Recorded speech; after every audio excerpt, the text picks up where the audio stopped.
Chapter 1146. Huan Wen hesitated and didn't say anything. Yu Jiankong was stunned. This fellow had never been one to drag his feet, yet he was actually hesitating about something. The old ancestor's expression immediately turned serious. Huan Wen suddenly asked an inexplicable and unrelated question. Elder Yu, how many years do you have left to live? How about 15 years? Yu Jiankong couldn't grasp the mystery and could only tell the truth. He smiled and said, I don't dare to think too much about 15 years, but I definitely won't be able to lie down in a coffin within 10 years. Huan Wen nodded and said in a deep voice, all right. Then I, Huan Wen, will make an exception and help Su Gong say a few words. Within 3 years, I will definitely make him a general with real power. To be honest, if we follow the way Yu Jiangnan scholars operate, Su Gong won't be able to get promoted. Only death awaits him. As repayment, Yu Jiankong, will have to write 2 words for someone before you die. Yu Jiankong frowned and was somewhat puzzled. Huan Wen used his finger to write 2 words on the table, then stood up and left. Yu Jiankong looked at the empty table without any words and didn't send Tantanon off. After a long silence, he sighed and said, Bai Yan, with such a good friend, what is there to be afraid of in death?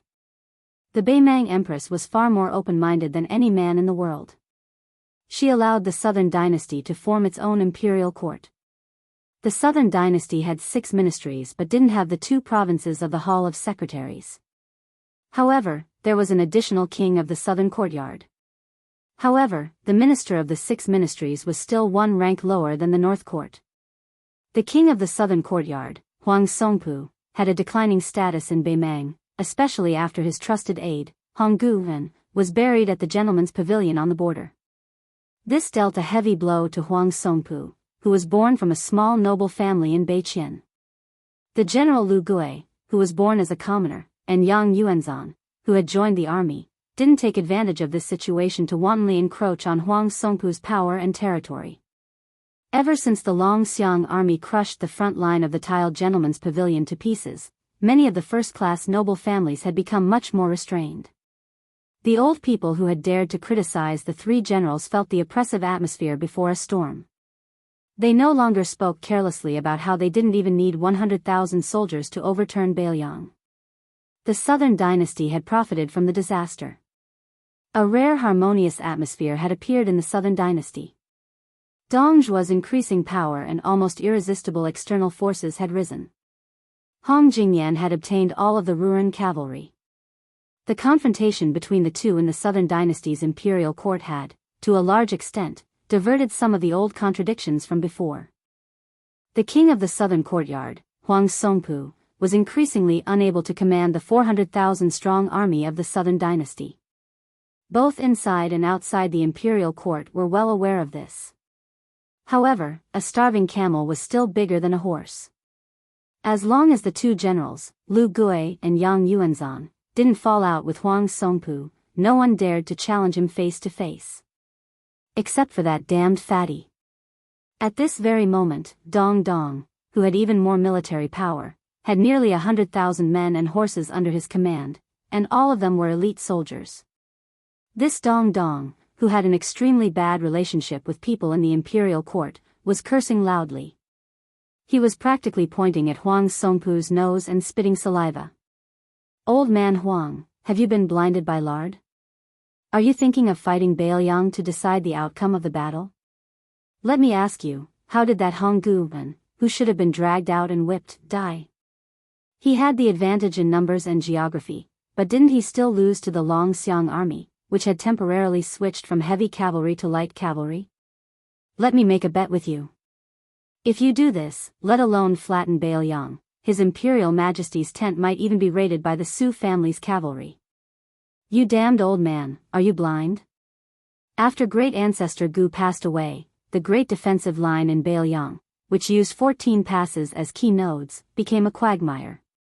They were determined to stay at the second line of defense with you, slowly flirting with us.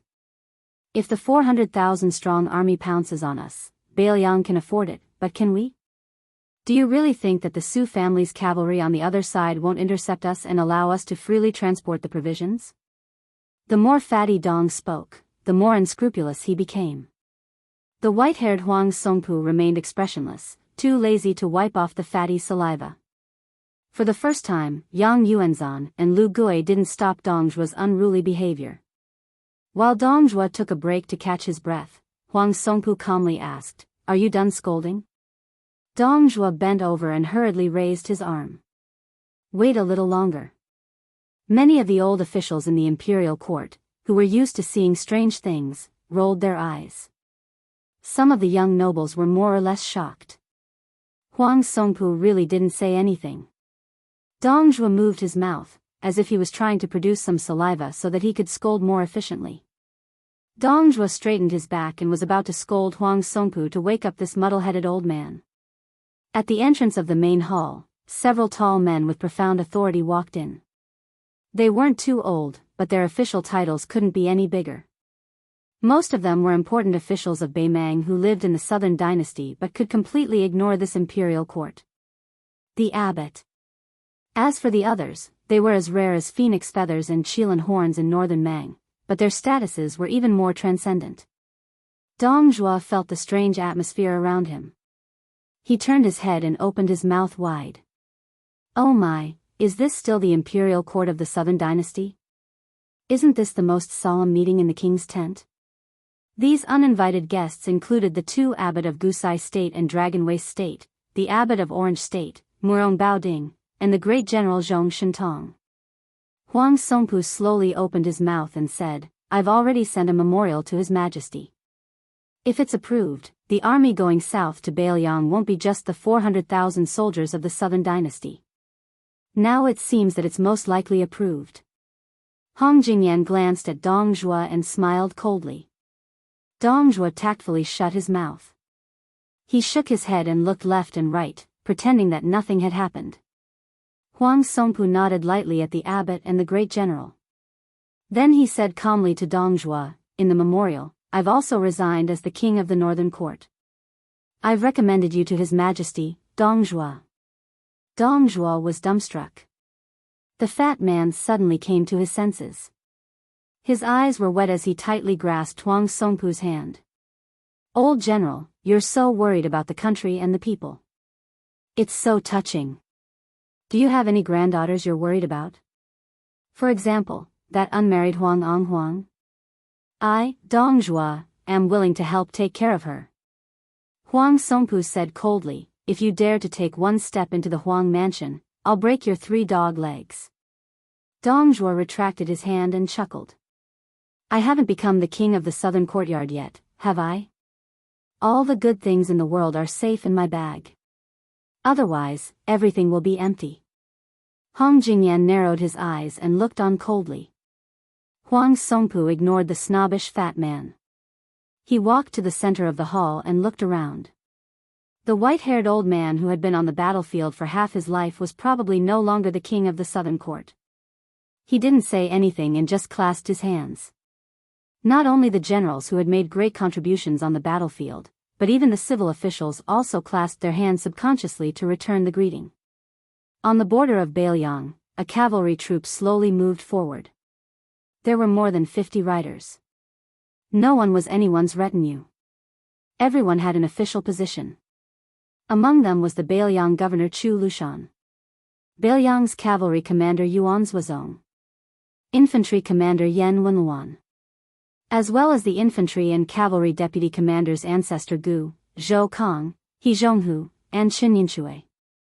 Su Zhao's second son Su Longxiang, Liangzhou General Shi Fu, Lingzhou General Han Laozhan, Yuzhou General Huang Fucheng, as well as Wang Ji and Jiao Wui and a few new deputy generals. Next were the commanders of the various brigades, as well as more than a dozen captains who guarded the important passes in Bailiang. Tongguan Captain Wei Zhuqing, Xin In Horse. Weak String Captain Li Maozhen. Fengxiu Captain Zhu Boyu. North Country Captain Ren Chenyun. There was also a large group of newly promoted border captains. Without exception, they were all strong men around 30 years old. They all had military achievements and their eyes were resolute. Leading them was the king of Bailiang, Su Fengnian. How did the Northern Liang, which many people mistakenly thought was lacking in manpower, produce so many young and strong generals after careful investigation? Such a lineup was enough to make enemies of any status feel their hair stand on end. The 50 cavalrymen tacitly lined up at the top of a high slope. They quietly looked down at Bei Mang. Yan Wenluan suddenly laughed loudly and said, "Old guys over 40 years old, take a step back and let the young people take the lead. How about it?" Ancestor Gu, Chen Yinshui, and the other old guys looked at each other and smiled, silently retreating. This cavalry troop was slightly uneven. However, their majestic aura did not decrease at all. Because on the front line, there were more than 30 people. Whether it was Liang or Bei Mang, it seemed that it was impossible to bring out so many young and strong generals who could fight on the same front at the same time. It was even more impossible to make Yan Wenluan and the other famous generals of the spring and autumn period willingly cover the rear. The young king holding an iron spear used the tip of the spear to draw a horizontal line on the ground at the same level as the front horse's hooves. Chapter 1147. In the desert, 500 cavalry against 500 cavalry. The two sides were all lightly armored elite cavalry. They did not have bows or crossbows, and the only weapon in their hands was a wooden pole. One side was the elite cavalry from Yuan Zhuozong's Ji Bei camp, and the other side was He Zhonghu's Iron Monument camp. The reason why the two sides were practicing martial arts here was not because the group of Northern Liang elders in the distance wanted to see the battle prowess of Northern Liang with their own eyes.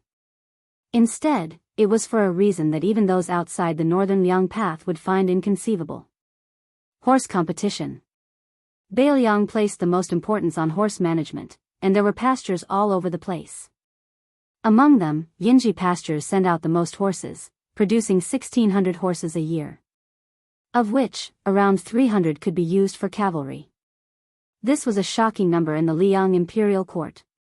One must know that even though Nanjing had 7 pastoral supervisors in 3 prefectures, it was barely the same number. Of course, the pastures in the south of the capital were inferior and the horse management was poor. Beiliang's Xianli pastures were the best. Over the years, the number of horses allocated to the elite cavalry units of Northern Liang had never changed. However, the quality of the warhorses sent from the various pastures was very particular. Even when Huaihua's great general Zhong Hongwu held the power of the cavalry, he could not control the allocation of good horses. He had to follow a rule, and that was that every cavalry in Beiliang had to fight in pairs. If they won, they would take the good horses. If they lost, they could only eat the leftovers of others. A few cavalry troops with over 10,000 people would choose 800 cavalry each time. Another cavalry troop with similar combat strength would choose elite soldiers and fight each other. The flag-holding camp would send out 500 people, and the small camp would send out 200 to 300 people. Beiliang claimed to have 300,000 cavalry, but it was referring to the total strength. Naturally, it could not be all cavalry. In fact, the total number of Beiliang cavalry had always been between 100 and 150,000. Otherwise, unless Liang sent all the horses in the world to Beiliang, it could not support the Su family cavalry.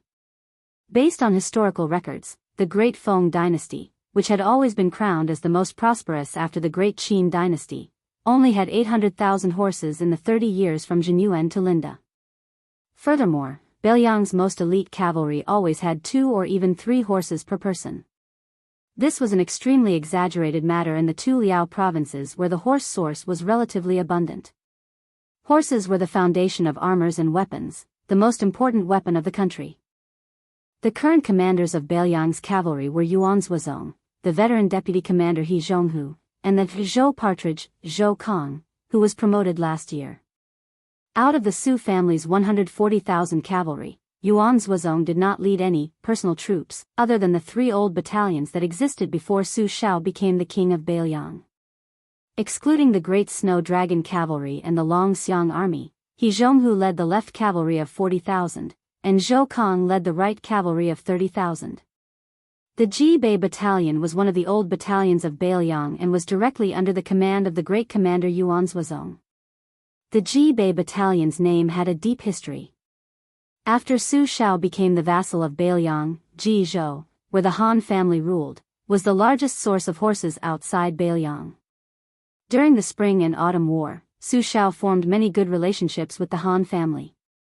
Later on, the entire Han family was executed, not only because they had offended the old Grand Secretary of the previous dynasty, but also because the Liang imperial court had long coveted the vast pastures of Jizhou.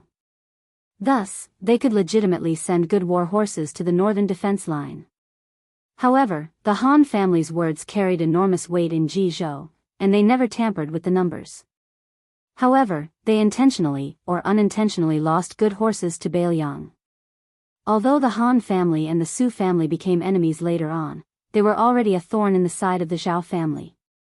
At that time, for Zhang Julu to be able to sit on the Grand Secretary's seat, the Han family played an important role. The two armies charged forward, and dust filled the air. A rider of the Ji Bei battalion tilted his head and dodged a wooden pole that looked like an edgeless spear. He then used the pole in his hand to point at the heart of the rider opposite him, knocking him off his horse. The light rider of the Iron Tablet battalion was only hit by the pole, but before his body landed on the ground, he was grabbed by the shoulder by his comrade and thrown back onto the horse. Then, he continued to charge forward, tearing apart the enemy line. On the other hand, the riders of the Ji Bei battalion and the Iron Tablet battalion pierced each other's chests with their wooden poles at almost the same time. With the momentum of the war horse's charge, the sturdy poles bent at an astonishing angle, knocking the weaker riders off their horses on the spot. No matter how skilled the cavalry was in spear techniques, they would never use the fancy technique of killing the enemy with a single point of the pole. They would always rely on the momentum of the cavalry's charge, and the cavalry would always be so clean and neat. After each side penetrated the enemy's formation, both sides had changed positions. However, the Ji Bei battalion and the Iron Tablet battalion did not slow down their horses, nor did they stop their horses to turn around and charge again. Instead, after the cavalry successfully pierced through the enemy's formation, both sides took a large and precise arc at almost the same time, striving to gain more momentum from the collision as quickly as possible. During this period of time, the riders who fell off their horses had to immediately lead their horses away from the battlefield. After all, this was not a real battle, and falling off a horse meant death.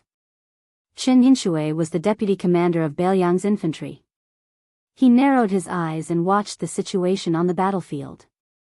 He smiled and said, "Old He, the 120 A-class war horses from the Xinli Ranch and the 400 B-class war horses from the Koa Ranch should have nothing to do with the Iron Tablet battalion." He Zhong was calm and said calmly, "This is just a charge.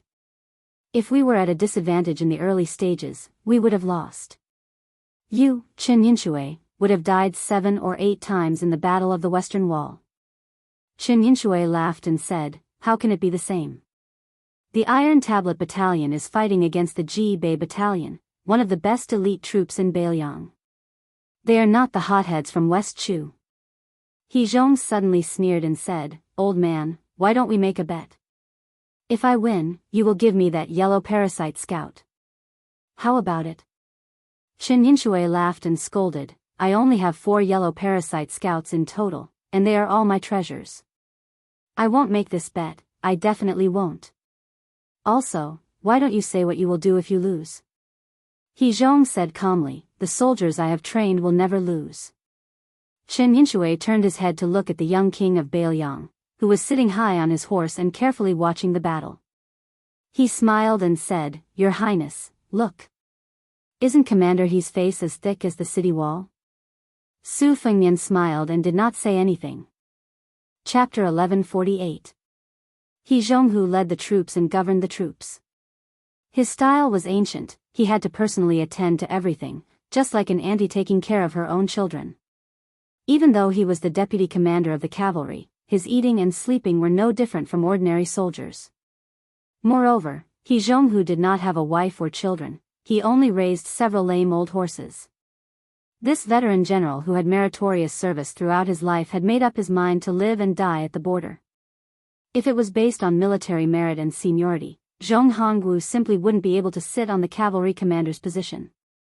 It was just that He Zhonghu had never formed a faction, and always maintained a gentleman's friendship with Wei Taizhan and those old generals who had already withdrawn from the border. He also didn't like to rope in large numbers of young and strong generals to be his students and direct subordinates. He was the one who had been the deputy commander for the longest time in the Bailiang army. He Zhonghu did not have a distinctive style in leading the army. He rarely seized a big victory. However, in the 30 years of military service, He Zhonghu had almost never suffered a crushing defeat. Li Maozhen, who was known for his experience and wisdom, used to be a subordinate of He Zhonghu. However, Li Maozhen was famous for his addiction to being an officer. He had followed He Zhonghu for many years and was often manipulated by Zhong Hongwu's henchmen.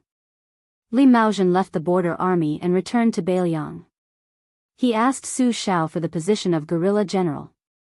Chen Yinshui continued to fan the flames. He joked with Yuan Zhuozong, "Commander Yuan, how can you bear this?" Yuan Zhuozong smiled, "It's hard to say who will win. It's not good for me to clamor for a one-on-one horse battle with old General He.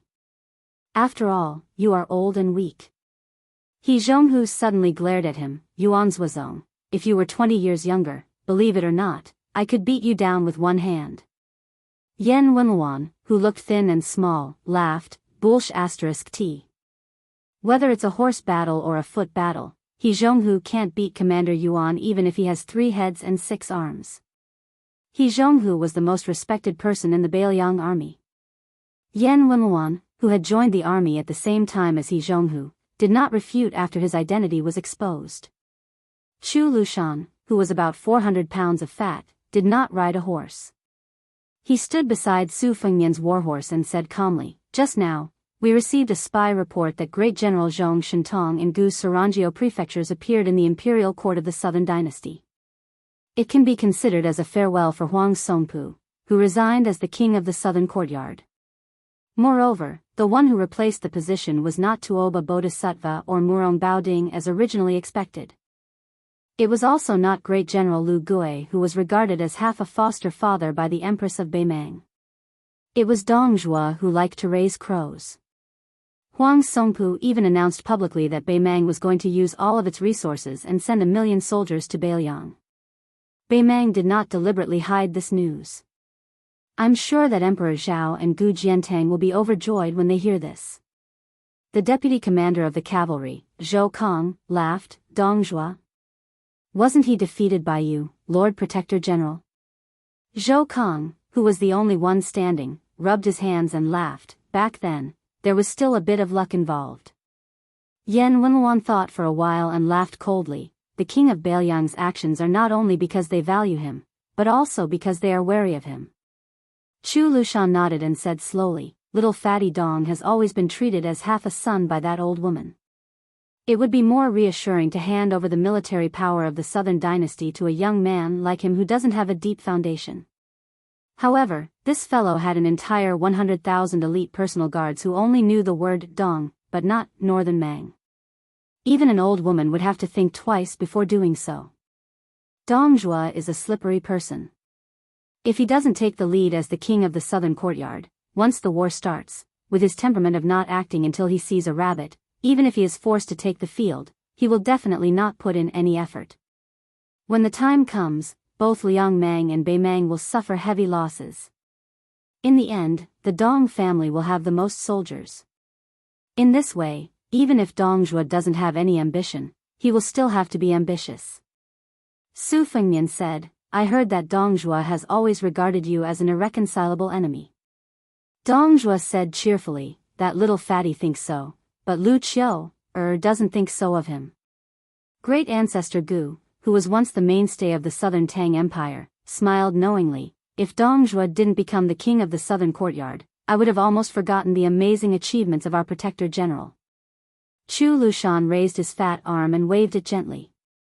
He pretended to be shy and said, "A real man doesn't talk about his past achievements."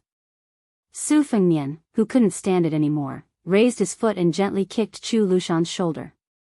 He said, "The Iron Tablet Camp won, but there are only 21 cavalrymen left on horseback." Everyone looked over.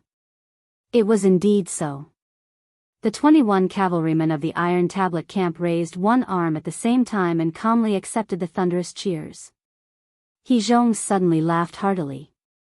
He looked at Yuan Zhuozong, who was not far away. The latter's eyes were clear and he nodded to the old man. Then He Zhong suddenly rode forward and shouted to those men, "Come, the old rules, take your wives." The excellent warhorses of the Xinli Ranch and the Koa Ranch, under the leadership of the shepherds, slowly galloped out from the side of the battlefield where the dust had settled. The 500 cavalrymen cheered and yelled. They dismounted and welcomed the new wives. Some of the cavalrymen of the Iron Tablet camp made a series of dizzying somersaults while galloping forward.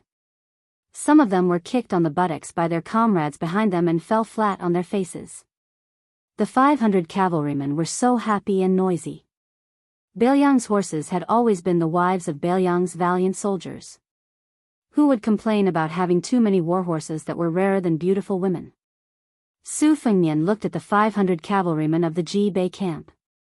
Everyone was holding their horses and standing in silence. Su Fengnian squeezed the horse's belly and went out alone. He first went to the Iron Tablet camp, who were busy selecting warhorses. He signaled them to not salute and let them continue to pick their wives. He quietly waited for them to finish selecting. When everyone got on their horses, he looked at one of the cavalrymen who had killed the enemy the most. Su Fengnian took the new cold saber from his waist and threw it up high. The young and burly cavalryman caught the cold saber. He was stunned at first. Then his face turned red and tears filled his eyes. He shouted and raised the saber up high. Su Fengnian still rode forward. He came to the front of the Ji Bei camp and dismounted. He led the horse forward and handed the reins to the leading cavalryman. Chapter 1149. In autumn, Su Fengnian's trip to the north took about 20 days. Most of the time, he strolled leisurely around Jinyuan, Qinghe, Zhongzhong, and Huaiyang. During this period, Yan Wenluan, Chen Yinshui, and a few other veteran generals with heavy military duties gradually left. Then, Han Laozhan, Huang Fuqian, and the other provincial generals and deputy generals left for the south. Then, Wei Shaking, Xian Yinma, and the other captains who had real power in the territory left. Finally, it was the turn of the second-line border army generals and captains who were not stationed here. Huang Laifu, the lieutenant of Huaiyang, wanted to give up his official residence, but the governor-general, who was always fond of extravagance, did not agree. Instead, he casually bought a residence from a big family in the pass. It was said that after receiving the 3,000 taels of silver, the head of the family could not sleep well for several days and repeatedly wanted to return the money to the governor-general where Lu Qiu'er was in charge. Unfortunately, the governor-general ignored him. Later, the head of the family was so restless that he could not eat or sleep well. He had to ask an expert for advice and added another 2,000 taels of silver, which he donated to the Huaiyang Pass as the army's salary. This family, who had been rich from the border trade in the early years, finally felt a little relieved. However, they still secretly moved to a Wubao residence dozens of miles south of the Huaiyang Pass. Chu Lushan's fierce reputation was evident. In addition to Chu Lushan and Huang Laifu, the two landlords of Huaiyang Pass, there were also a group of young captains from the border and the territory. Wang Chou, the speaker of Anliang Army Town, Chao Xiaojiao, the Honglu general, who was famous for being a troublemaker in the northern defense line of Yuzhou province, Hong Xinjia, the real person in charge of many Wu forts in Yuzhou province, Zhu Boyu, the Fengqiu commandant of Lingzhou province, and Ren Chenyun, the North Country captain, who came from a poor family. Both of them performed outstandingly in the Battle of Fuding in Lingzhou province. Huang Xiaokuai, the Pearl commandant of the vanguard, was promoted to the deputy general of Lingzhou province and assisted Han Laozhan together with Wang Ji. However, Huang Xiaokuai did not follow the order to go to the north this time. Instead, he was replaced by Jiao Wui. Compared to these three people, Ma Jinchai, the frozen field commandant of Zhigui prefecture, was really unlucky. She could not even keep her official title, let alone being promoted. After arriving at the northern defense line, Su Fengnian rarely spoke, except for listening to the military intelligence and customs affairs from the generals and generals. He didn't even ask many questions. Occasionally, he asked some trivial questions about the border defense. He didn't say anything heroic, nor did he deliberately show off his knowledge of the art of war in front of the legendary warriors and young warriors. In fact, many people sincerely wanted to hear about the feats of the king of Bailiang in Jianghu. After all, he was the new champion of Jianghu who could even defeat Wang Xianji. No matter how arrogant Su Fengnian was, even the elders like Yan Wenluan and Gu Dezhu were willing to listen to him. However, the young king disappointed everyone. He didn't mention a single word about his travels in Jianghu and the battles of life and death. After Su Fengnian ascended to the top of Jianghu, in addition to the hidden ambush at Iron Gate Pass, the deeds of killing Diwu Raccoon, the master of Mount Tibing, and Han Diaoxi, the killer cat, also began to quietly spread in the imperial court of Liang. A group of people walked to the top of the city wall. Among them, Chao Xiaojiao, who was newly conferred the title of Honglu General, was a short and vigorous middle-aged man. He had a good reputation in the eastern defense line of Bailiang in the north of Yuzhou and had accumulated enough military merits. However, because he repeatedly offended Zhong Hongwu, the great general of Bailiang, he didn't even get the title of a general. After Zhong Hongwu fell, Su Fengnian specially asked Bailiang to keep an eye on him for about half a year before he decided to promote him. Of course, Chao Xiaojiao was not a perfect person. He had a strong desire to kill and was ruthless in his management of the army. Many of his subordinates violated the rules and even embezzled the salary of the border guards. Zhong Hongwu used these reasons to keep Chao Xiaojiao in the position of a small lieutenant. Chao Xiaojiao was like a sharp blade that could hurt others, but he could also hurt himself. Su Fengnian's use of this person was not without criticism in the Bailiang army. Even the old general Chen Yinshui had some objections. As for Hong Xinjia, who was a full head taller than Chao Xiaojiao, his reputation was much better. Bailiang had a lot of hereditary military records in the Wu Castle. The gourd mouth area was especially prominent. The king of the southern courtyard once said that even if Beimang threw in 160,000 soldiers, they might not be able to fill it up. More than half of this could be attributed to Hong Xinjia's achievements. He was only mediocre when it came to leading troops in war, but whether it was managing the military affairs or building the Wu Castle system, he was one of the few geniuses in the Liang dynasty. He was also a master of investigation and knowledge. Gu Jiantang valued this person a lot. When he was in charge of military affairs in the northern region as the Minister of War, it was said that the general had secretly asked Zhang Lu to bring Hong Xinjia to the Liao and improve the defense line. After the request was rejected, there was even a ridiculous attempt to mobilize Zhao Go to kidnap Hong Xinjia.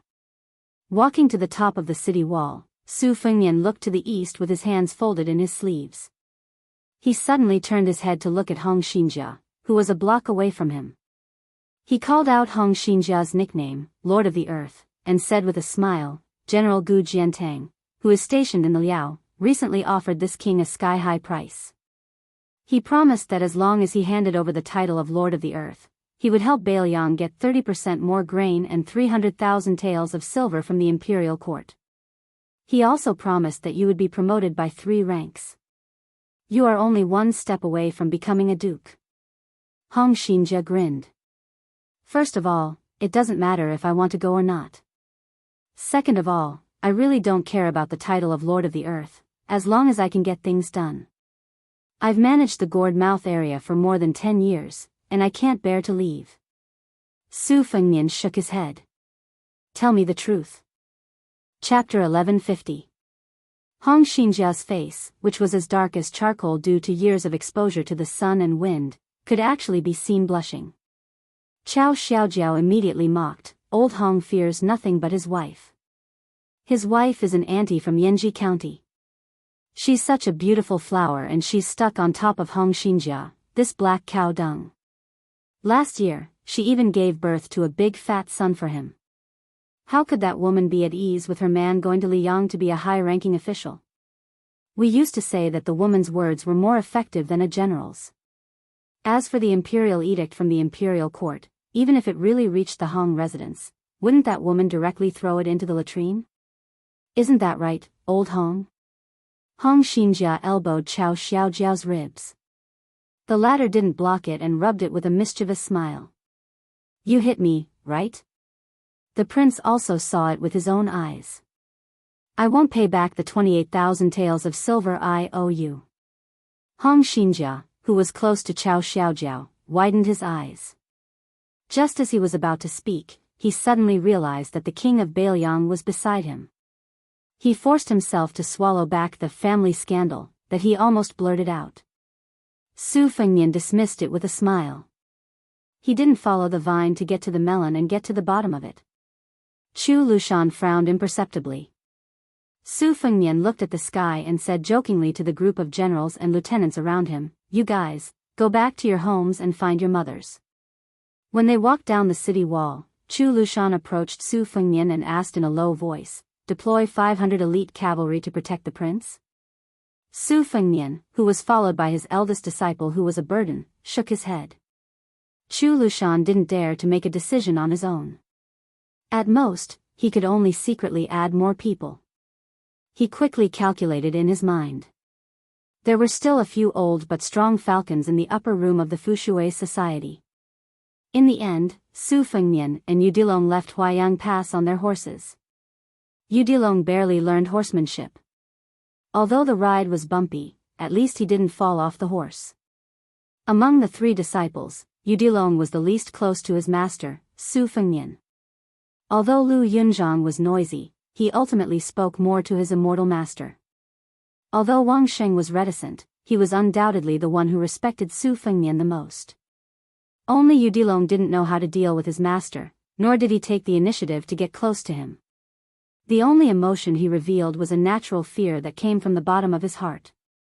Su Fengnian had already taught Wang Sheng swordsmanship and Lu Yunzhang fist techniques, but for some reason, he didn't carve Yudilong, who was better than his junior sister and junior brother in terms of luck and bone. He didn't even let Yudilong memorize a set of basic internal energy mantras. Qiao Xiaojiao and Hong Xinjia came together and returned together. Because of Hong Xinjia, who was coveted by the Liang imperial court, Protector General Chu sent half a battalion of cavalry to escort him. Qiao Xiaojiao and Hong Xinjia sat across from each other in a carriage. Qiao Xiaojiao kept pouring wine. Hong Xinjia hesitated for a moment and finally said, "How can you speak without thinking? Do you really think you don't know that the prince and the protector general don't know that you're covered in shit? Why did you take off your pants on the city wall? Who are you trying to show to?" Qiao Xiaojiao cast a sidelong glance at Hong Xinjia, who had spent half his life dealing with dirt and rocks. He smiled and asked, "Do you still remember what you were worried about on the way here?" Hong Xinjia nodded. "Naturally, with your stinky reputation, who would cover you up? Even a handful of yellow mud would be like shit. Since the prince made an exception to promote you, he would normally use both grace and authority. Although I don't have the ability to comprehend things as an official, I still understand this principle. Normally, when the prince meets you, he would give you a few words of warning." Qiao Xiaojiao laughed. "That's right, that's common sense. So if the prince were to give me a sincere and earnest lecture, or even give me a torrent of abuse, I would feel at ease. But have you realized that this prince of ours is very strange? From start to finish, he hasn't given me, Qiao Xiaojiao, a corrupt and ruthless official, a few words." Hong Xinjia froze and said in surprise, "That's true." Qiao Xiaojiao raised his sleeve to wipe his mouth. "That's why I'm afraid. Otherwise, I wouldn't have dared to provoke the prince in front of Demon Chu on the city walls. If that wasn't a slap to Chu Lushan's face, who else would it be?" Hong Xinjia was even more confused. With a blank expression, he asked, "Then if you offend Protector General Chu, won't you also be made to suffer in the future?" Qiao Xiaojiao slowly drank a mouthful of wine. "Old Hong, don't worry about it. You wouldn't understand even if I told you. You're just fated to deal with dead things like dirt and rocks. Don't get mixed up in this mess." Hong Xinjia smiled. "No matter what, a promotion is a good thing." Qiao Xiaojiao said in a muffled voice, "I, Qiao Xiaojiao, will display my abilities according to how high an official I'm given. But if anyone wants me, I'm willing to give up my life. Don't even think about it. There's nothing in the world that's more valuable than life. I'm not an empty-handed little pawn that needs to use my life to fight for my future." Hong Xinjia was half flustered and half angry. You should just keep these words to yourself and rot in your stomach.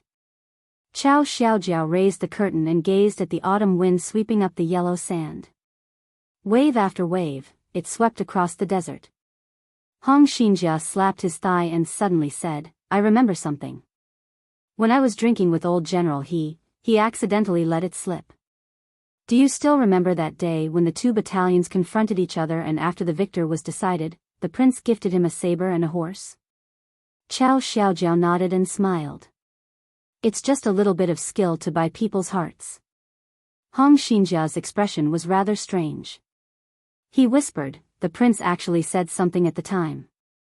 Qiao Xiaojiao raised the wine pot and listened attentively. Hong Xinjia said, it seems like the prince said, it's fine as long as you can accomplish something. I don't want you to throw your lives away. Qiao Xiaojiao said nothing and drank a mouthful of wine. In the autumn wind, the two riders headed south. However, they did not return directly to the provincial capital of Liangzhou. Instead, they turned toward Yanji County of Yuzhou. In the evening of Bishan County, it suddenly began to rain heavily. Su Fengmian, who was drenched like a drowned rat, knocked on the door. He waited for a long time before the door opened. Looking at the woman's cold face, he smiled and said, I'm hungry. The woman laughed coldly. What a coincidence. I haven't eaten either. Su Fengmian slipped past the woman holding the umbrella. I'll go. Yu Dilong would never be able to forget that scene for the rest of his life. At that time, the child only thought that this beautiful woman was either the empress or an expert more powerful than the 10 martial arts referees combined. Otherwise, it didn't make sense. It was also at that time that the flood dragon of the land felt that his master was still alive. Chapter 1151. In the autumn rain, Yu Dilong felt that his master was like a scoundrel who came to take advantage of him. The child didn't dare to enter the house. He squatted on the steps outside the threshold and looked up. Under the eaves, there was a black curtain of rain. The rain splashed on the ground and splashed on his trousers. Yu Dilong sighed softly. He suddenly missed his sister who carried a big wooden sword case.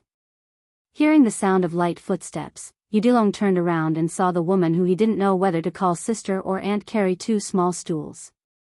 She put one next to him and sat on the other. Yu Dilong hesitated for a moment but still sat on the stool. He sat upright and looked straight ahead. The widowed Pei Nanwei looked at the child's rigid sitting posture and asked softly, What do you do? Yu Dilong thought carefully and said shyly, I'm my master's disciple. Pei Nanwei was amused.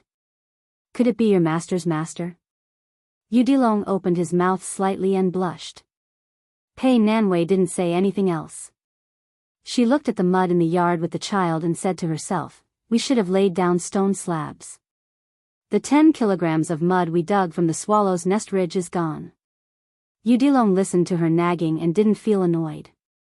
Perhaps because he was an orphan since childhood, Yu Dilong felt a strange warmth. A voice came from behind them.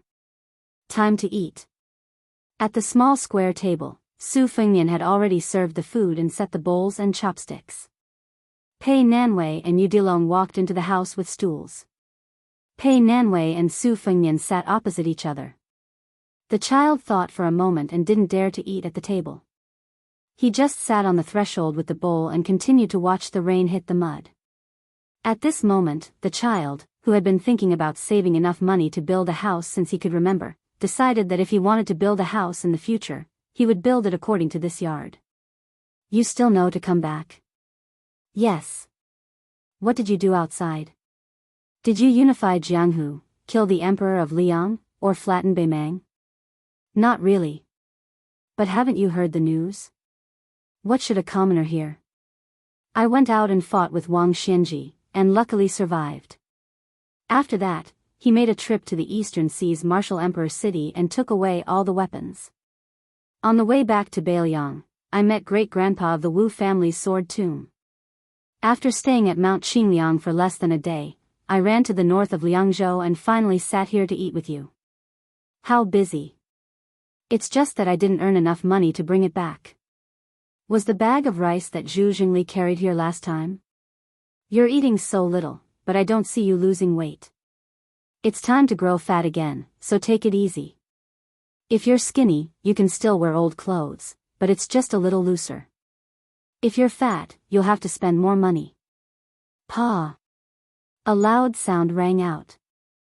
Udilong quickly turned his head and saw her slamming her chopsticks on the table. The Bishan County Yamen has already stopped your salary. I went to get it at the beginning of the month, but they refused to give it to me. He also said that you took a leave of absence for no reason and went to Mount Wudong to relax. When Yinji County's governor heard this, he was furious and seems to want to remove you from your position. Go get it again and try again. Are you sure you won't make a wasted trip? If you can't get it, then forget it. My monthly salary is less than 10 taels of silver anyway. Pa! This time, it was a slap to the bowl. Udilong suddenly felt like laughing. After that, Su Fengnian washed the dishes. To Udilong's surprise, his master didn't stay in this small county for long. After freeloading for a meal, he left in the rain. The woman didn't ask him to stay, but before they left the house, she took out a rain hat and a straw raincoat woven from bamboo leaves. She didn't give them to Udilong's master, but gave them to the child and told him to put them on without any explanation. Udilong timidly looked at his master. Su Fengnian dismissed it with a smile. The two horses' hooves trampled on the bluestone floor of the alley. Because it was a rainy night, the sound of the horses' hooves was muffled and didn't attract much attention. Although Udilong's body was thin and weak, his bones were abnormally strong. Wearing the rain hat and the straw raincoat didn't seem heavy or cumbersome at all. It was just that they didn't fit him and looked really funny. Udilong turned back to look at the courtyard. He didn't know why, but the child didn't rely on Baelyang Palace at all.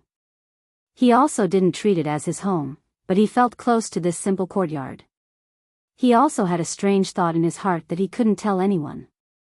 It would be great if the woman was his mother. Udilong gathered his courage and shouted, "Master!" Su Fengnian slowed down the horse and looked at the child with big eyes with slight confusion. Udilong was quick-witted.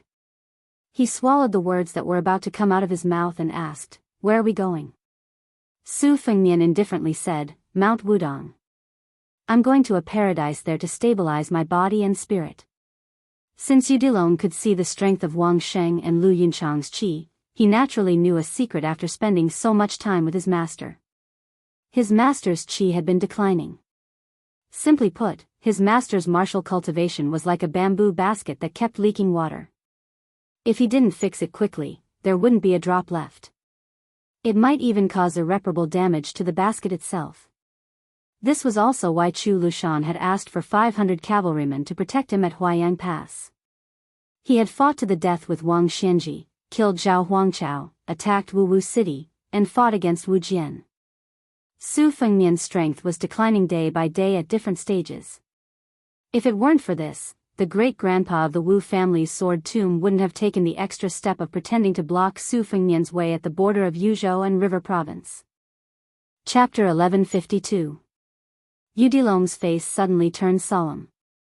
He turned his head and shouted, "Master!" Su Fengnian nodded and took the lead to stop the horse on this secluded muddy road. Udilong's eyes widened as he saw the uninvited guest 100 feet away. It was a barefoot young woman in white.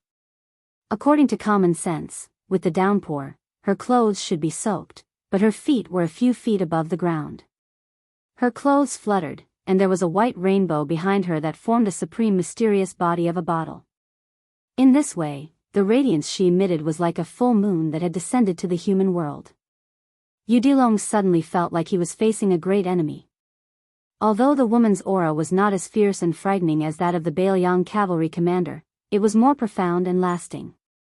Su Fengnian stared expressionlessly at the qi cultivation genius of the Guanyin sect of the South Sea who had picked up scraps along the way. First, she forcibly stole 100 swords on the lake of Yuyan Mountain Villa. Later, she sat on the mountain and watched the tigers fight outside the Shenwu city.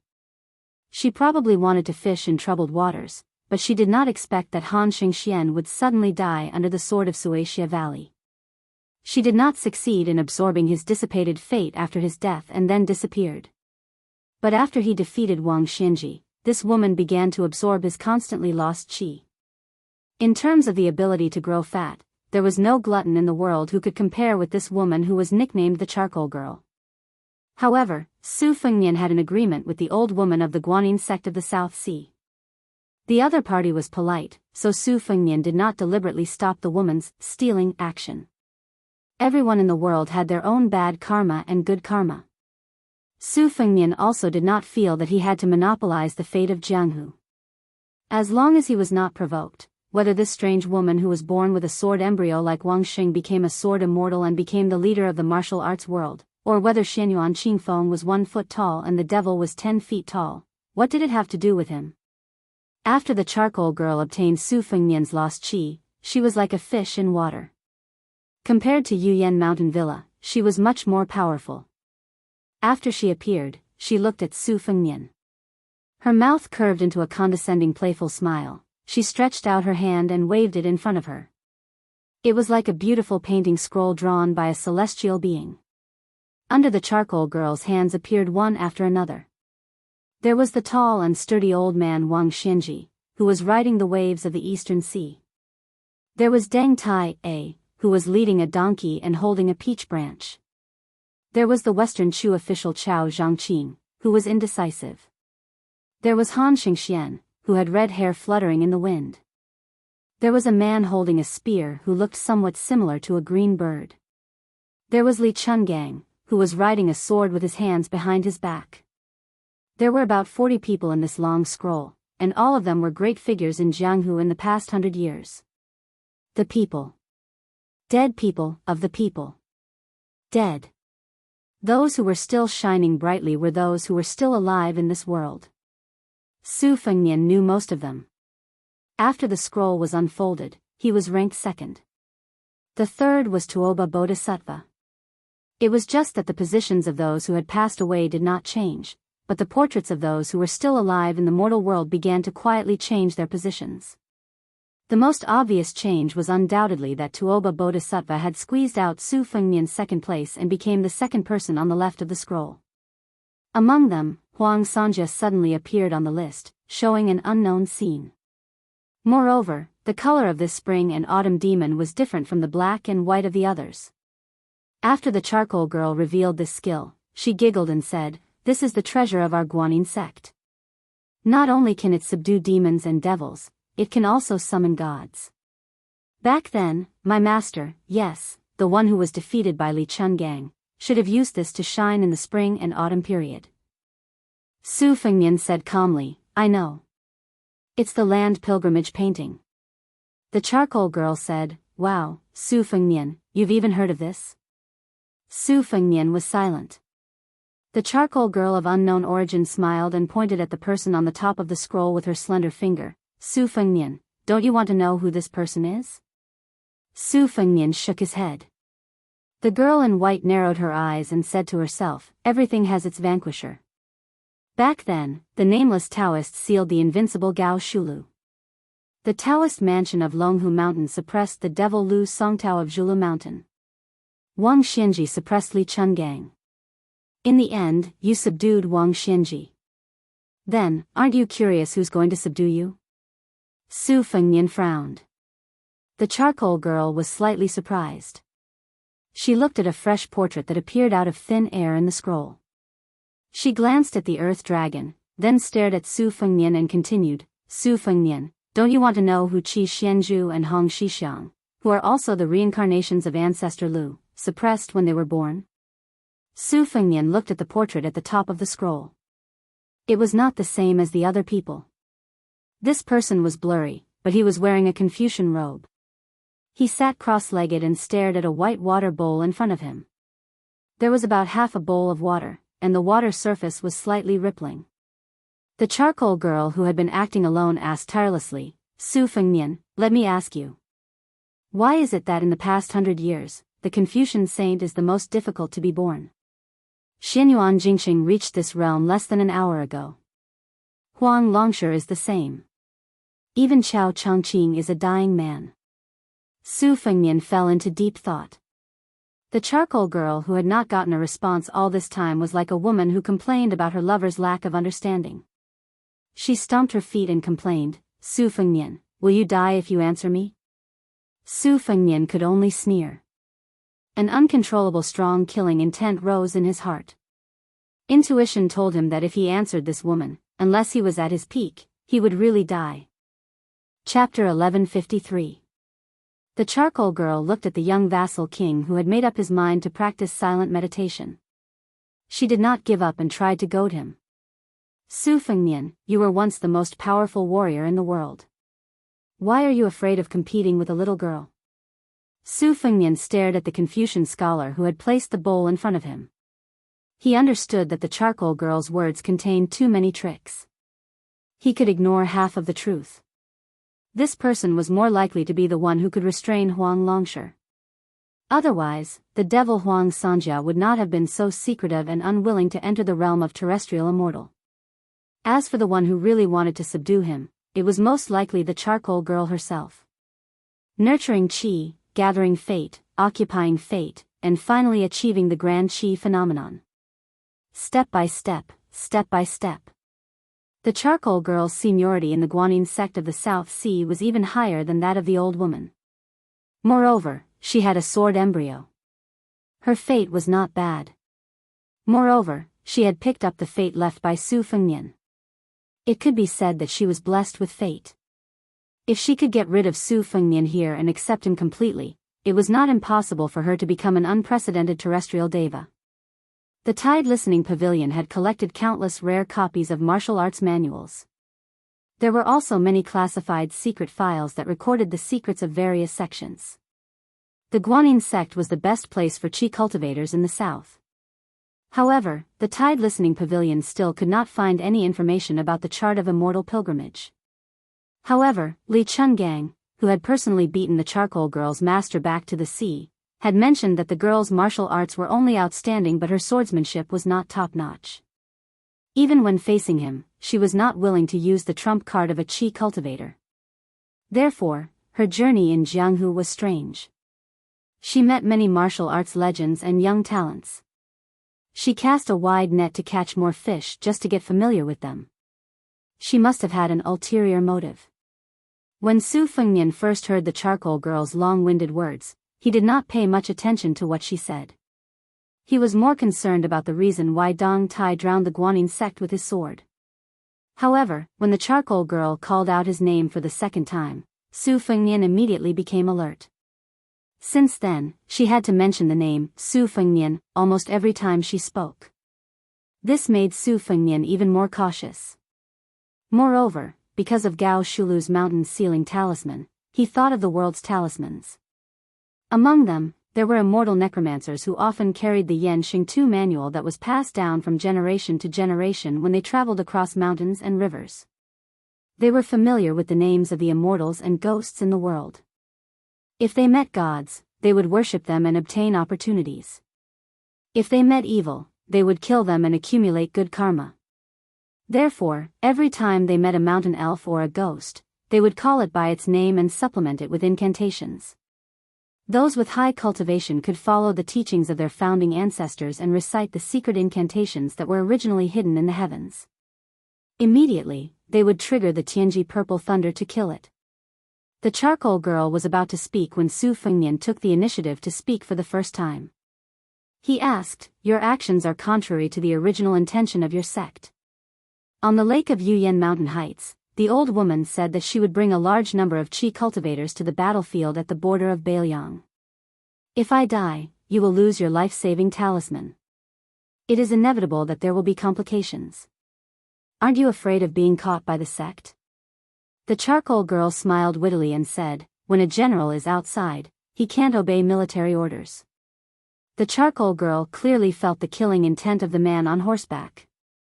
She smiled and said innocently, "A good man doesn't fight with a woman. Moreover, you are the king of Beiliang. Don't lower yourself to my level. I will leave now. I will not dare to provoke you in the future. I will obediently stay on the isolated island in the South Sea. When you die, I will come back to the land." Su Fengnian bent down and stroked the horse's mane. The charcoal girl's face changed dramatically. She said anxiously, Su Fengnian, can you be more magnanimous? In the distance of more than 10 feet between the two, a still rain curtain condensed. It was visible to the naked eye. It was like a gate falling from the sky, constantly moving toward the charcoal girl. Su Fengnian gently clenched his fist.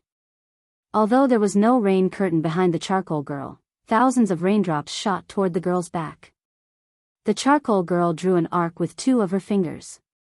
The character scroll circled around her in a circle.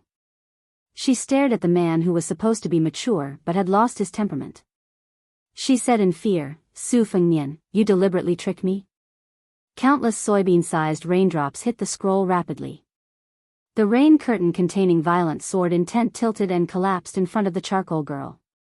Su Fengnian gently squeezed the horse's belly and slowly moved forward.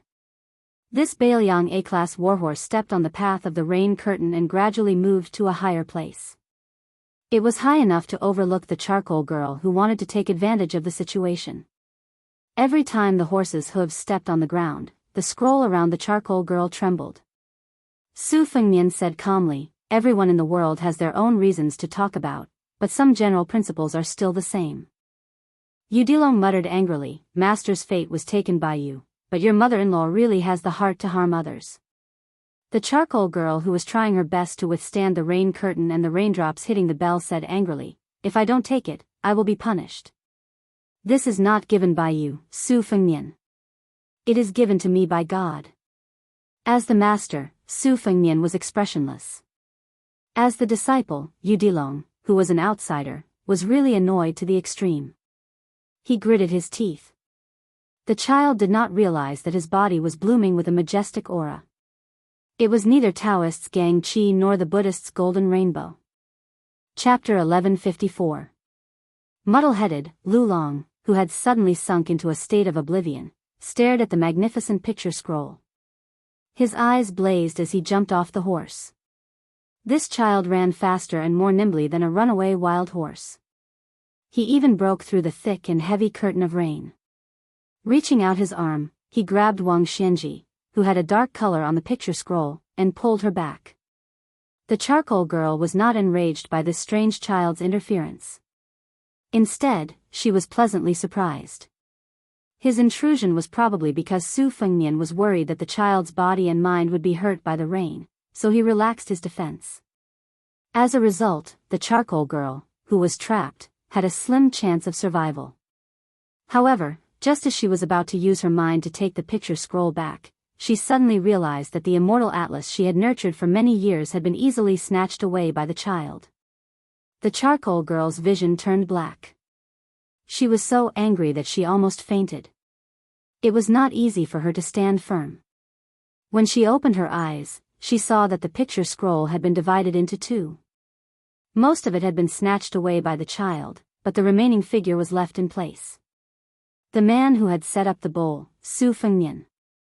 Su Fengnian released his qi. The warhorse fell gently into the mud, safe and sound. He ordered Lu Long, put it away. Lu Long did not know how to put it away. With a thought, the person on the painting quickly overlapped. What he held in his hand was like a painting scroll. The girl was terrified and uneasy. She fell but first into the mud. Her face was snow-white. Adding on her white robes, she was like a female ghost wandering in the night. She kept muttering to herself, how is this possible, how can it be like this? Su Fengnian did not pay attention to this rude and arrogant young woman. Instead, he looked at the only remaining person. The person in the painting had one hand at the bottom of the bowl. He was still sitting, but his body slowly floated up and coincidentally met Su Fengnian's gaze. Su Fengnian asked, was it you who secretly instructed Zhao Huangqiao to go to the Earth Lung Mountain to raise an evil dragon? Then you went with the flow to help Huang Longsher stir up the spring and autumn? In the end, you guarded Great Peace City. When the king of Jing'an fought for the throne, it was you who did not let Wang Xianji, the adoptive father of Zhao Heng, the old king of Jing'an, go to the capital to support him? All those years of literature and martial arts reviews, most of them were written by you, right?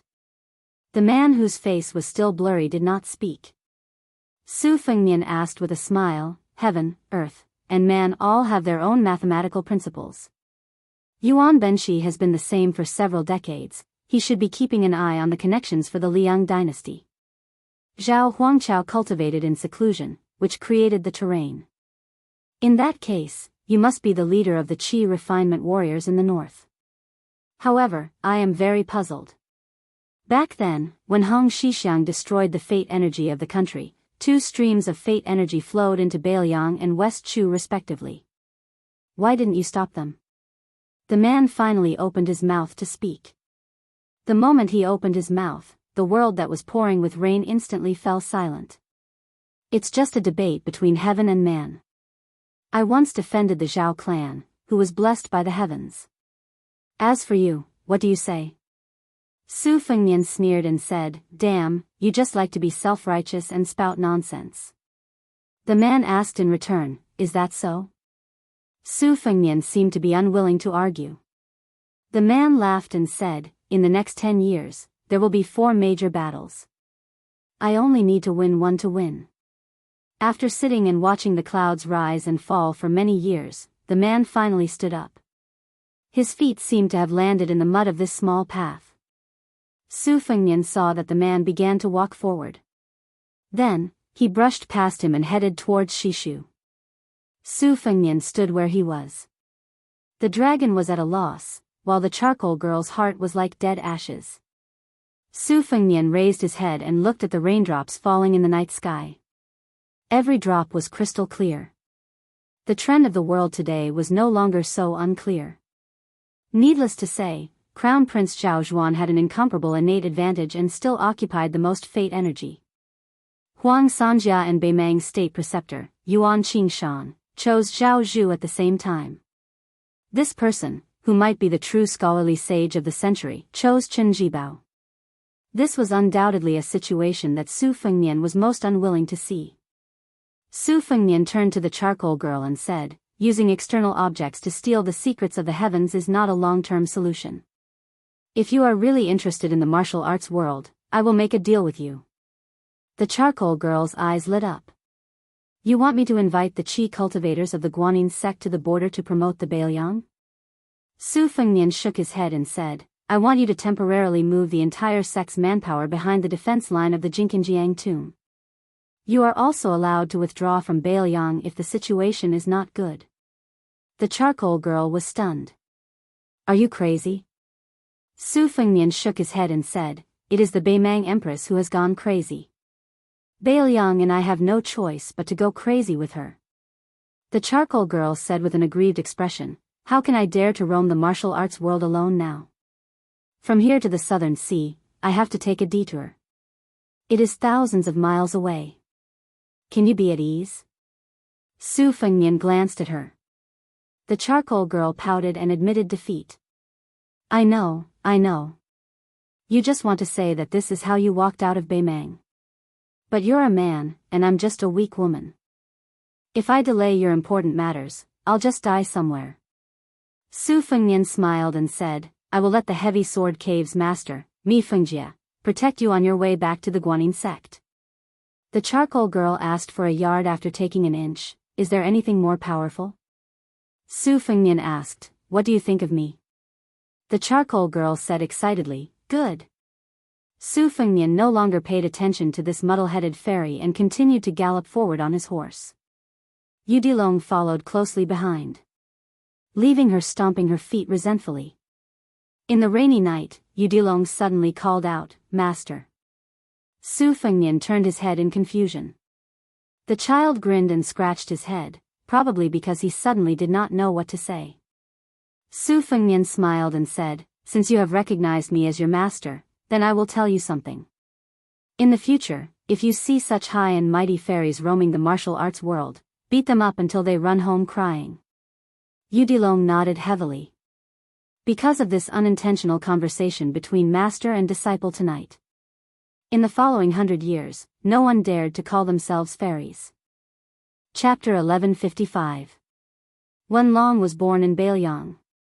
Even if he did not hear any Jianghu rumors or anecdotes, but no matter how ignorant he was, he still heard that there were many immortals living on Mount Wudong. Each of them had the demeanor of an immortal and could summon the wind and rain.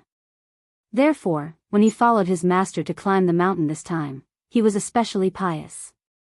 Every time he met a Taoist priest on the mountain, regardless of whether they were old or young, he would stop and salute them. This made the Wudang Taoists who recognized Su Fengnian very terrified. Su Fengnian did not stop the child from being serious. This pure heart of a child might be the cornerstone of Wenlong's courageous progress on the path of martial arts in the future. A newborn calf was not afraid of any tiger. If he was lucky enough to survive once, he would definitely not survive the tiger's mouth every time. When Su Fengnian was climbing the mountain, he whispered to Yu Dilong, "If a person can be fearless in Jianghu, there are two kinds of people. The first kind is those who do not know the depth of Jianghu and are arrogant, or those who have some background and have something to rely on and look down on others. These people are as numerous as the hairs on a cow, and many of them die. The other kind is those who already know the dangers of Jianghu, whether it is their own understanding or the advice of their seniors, but they are stubborn and have a clear conscience. This kind of person is relatively rare, but the number of deaths is not small. Jianghu is such a place.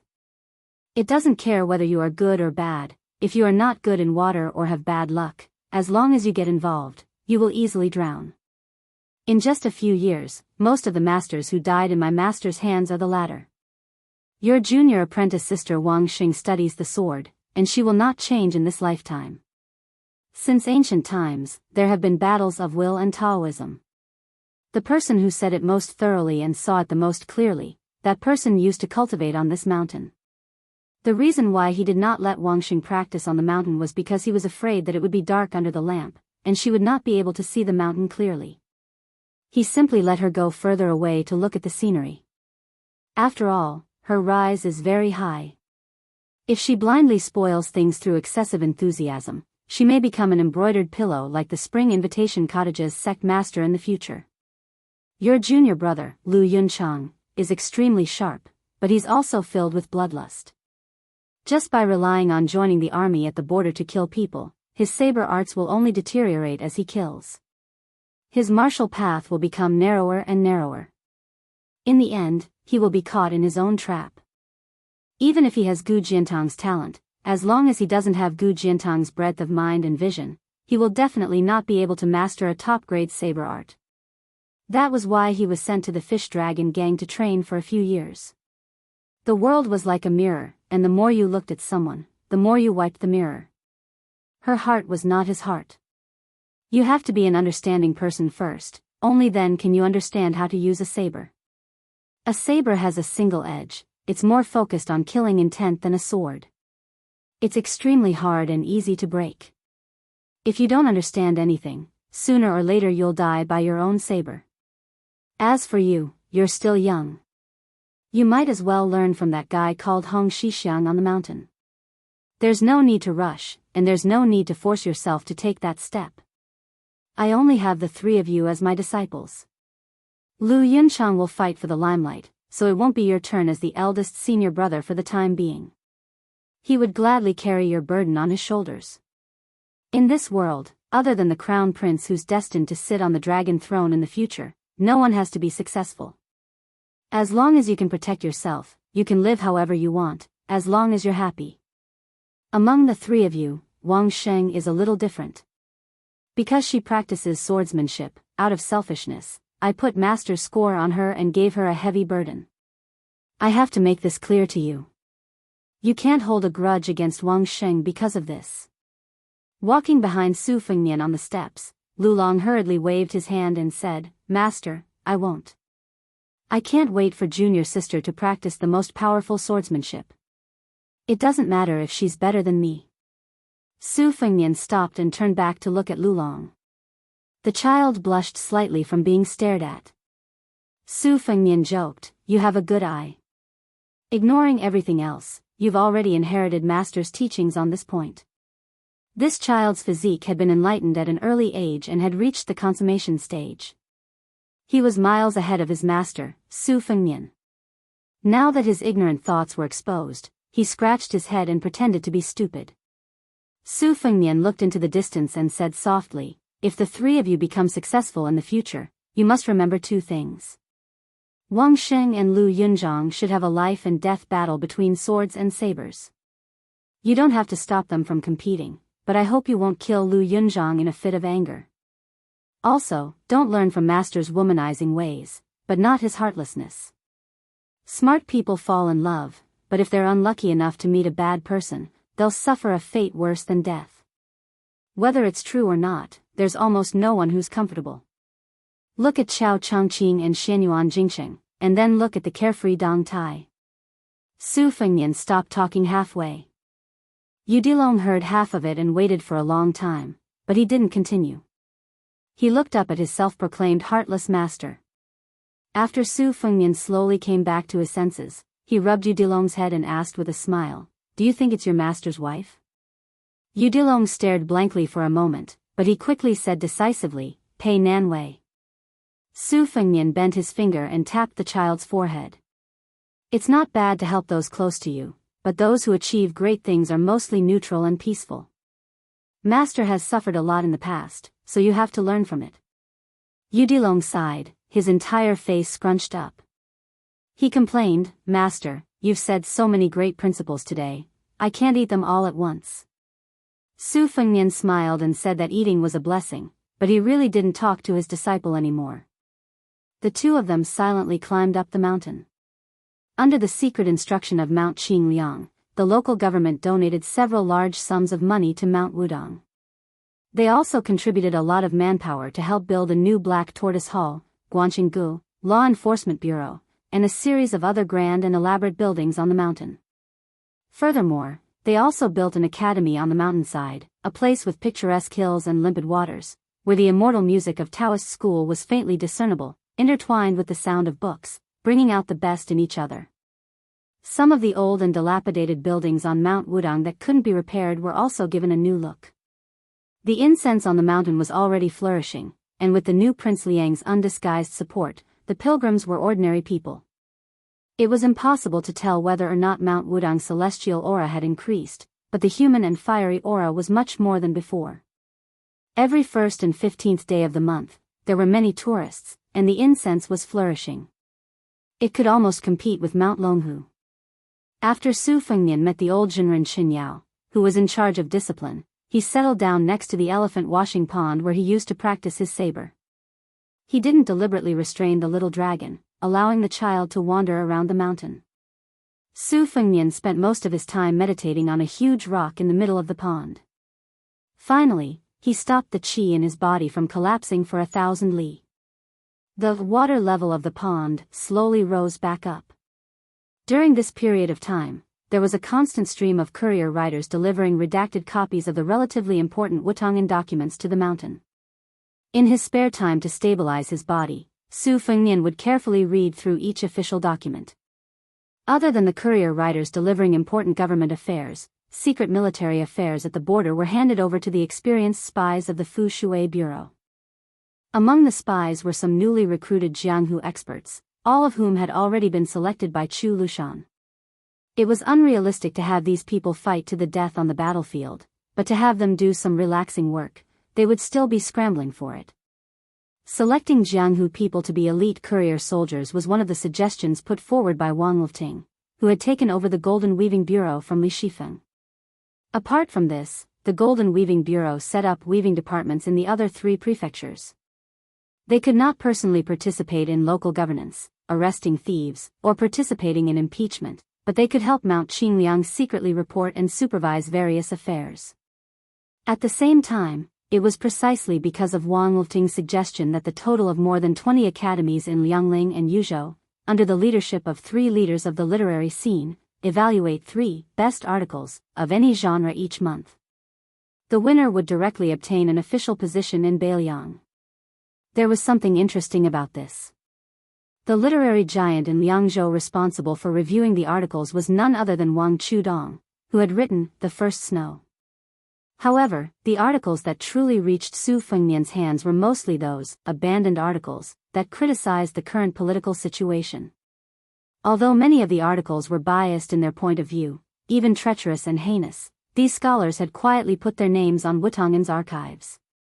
Even they themselves did not know that many of the resentful works that they had tossed into the wastepaper basket, those crumpled manuscripts, would appear on Mount Qingliang's study desk several days later.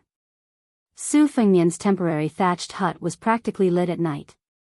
On a stormy, thunderous night, Su Fengnian finished reading all the reports from Beiliang's spies and the reports from Liang's residence that had been delivered to him. He picked out 3 and spread them out on the table. One came from Huaiyang Pass, where the border protectorate was located. It was personally written by Chu Lushan. It was said that one's handwriting was like one's person, but Chu Lushan's handwriting was extremely delicate and gentle, practically the handwriting of a woman. It was truly impossible to associate it with his bloated body. The secret letter reported the general progress of the refugees in Liuzhou. After Beiliang relaxed its border restrictions, the number of refugees entering the country had reached a peak. In a single month, the number of people crossing the border had reached 4,000. However, those who chose to enter Beiliang's army were few and far between, almost negligible. Only when the news that Su Fengnian, the king of Beiliang, had killed Wang Xianji spread out, and the newly appointed governor of Liuzhou, Yang Guangdou, added fuel to the fire. Finally, there was a large wave of people. In the short span of 10 days, 6,000 people had taken the initiative to request to join the army at the border. Chapter 1156. Although the spring and autumn period had been a long time ago, proving that there were no long-lived generals who could fight against 10,000 men, but an army with 10,000 men as its backbone was completely different.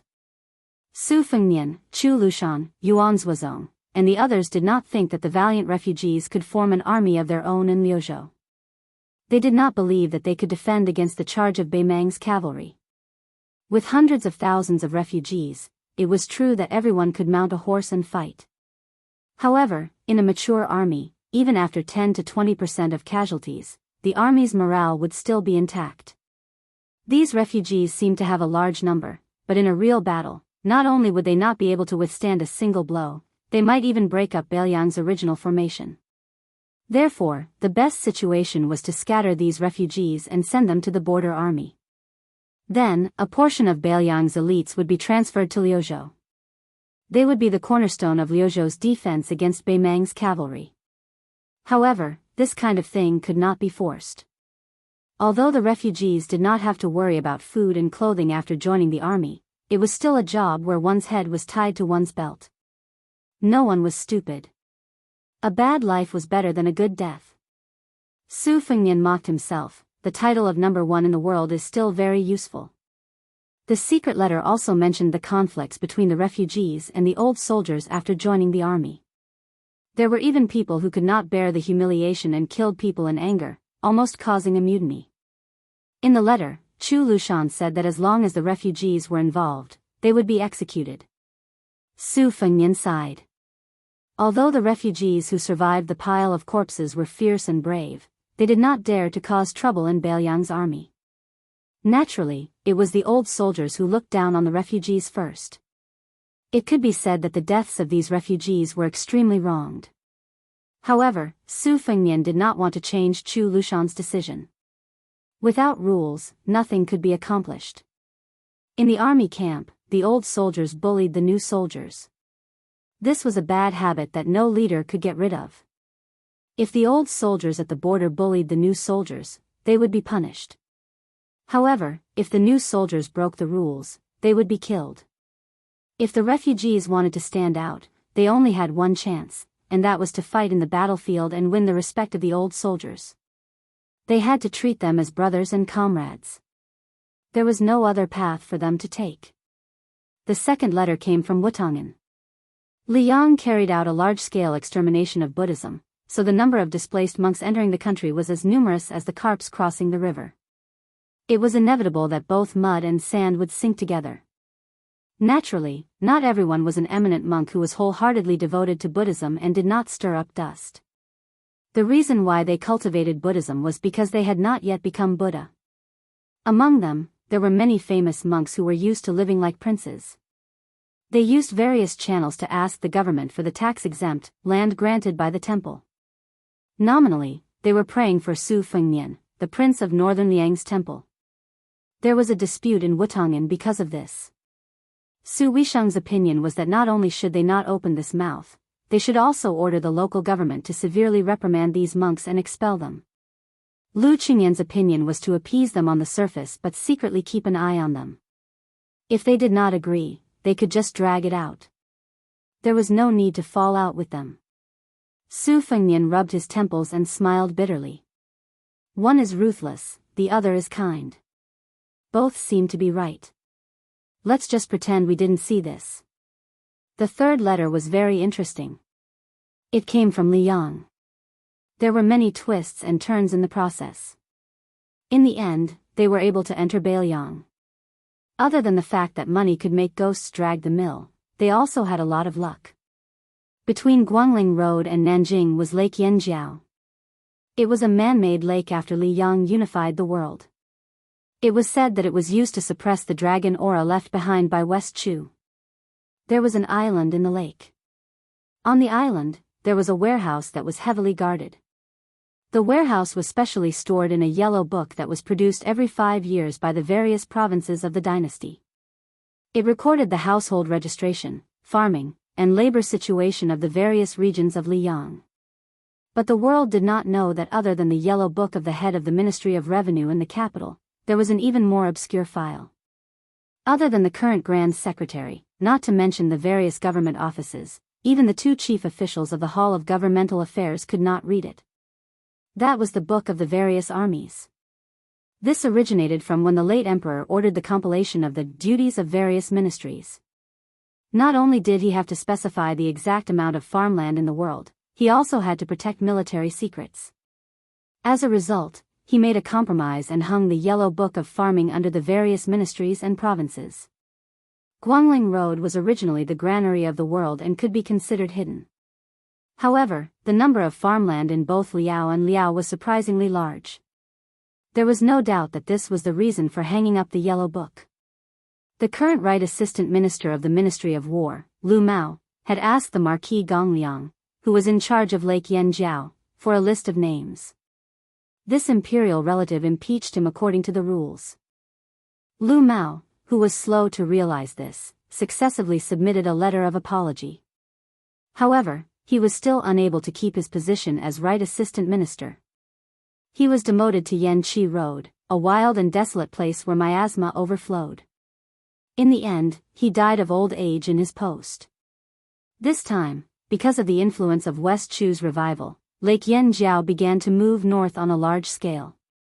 During this time, there was not a single original copy of the book, but for no reason, there were many copies of the program. Most of them flowed into Guangling Road, while a small number were scattered among the common people. The Bailiang spies planted in the territory half bought and half robbed from a group of Jianghu people and obtained a cup of soup. The numbers on the yellow book were dead, but those who were observant could see that many things were alive. Chapter 1157. It just so happened that Su Fengnian had obtained a large stack of intelligence reports from the Fushui room on the military town of Guangling over the years. Su Fengnian originally knew that the Zhao family's emperor had appointed the old Grand Preceptor of West Chu, Sun Shiji, as the administrator. It seemed like he was letting the tiger return to the mountain, but in reality, he was inviting the tiger into the jar so that he could catch the big turtle in the jar.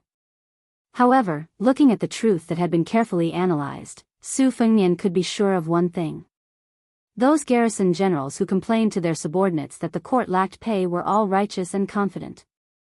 They said that the court was too biased toward the two Liao defense lines, but in reality, it was just them filling their own pockets. Under the joint leadership of Zhang Jiulu and the Minister of Revenue Wang Xiongui, who was extremely skilled at turning stone into gold, the court had never treated the garrison troops in the territory unfairly.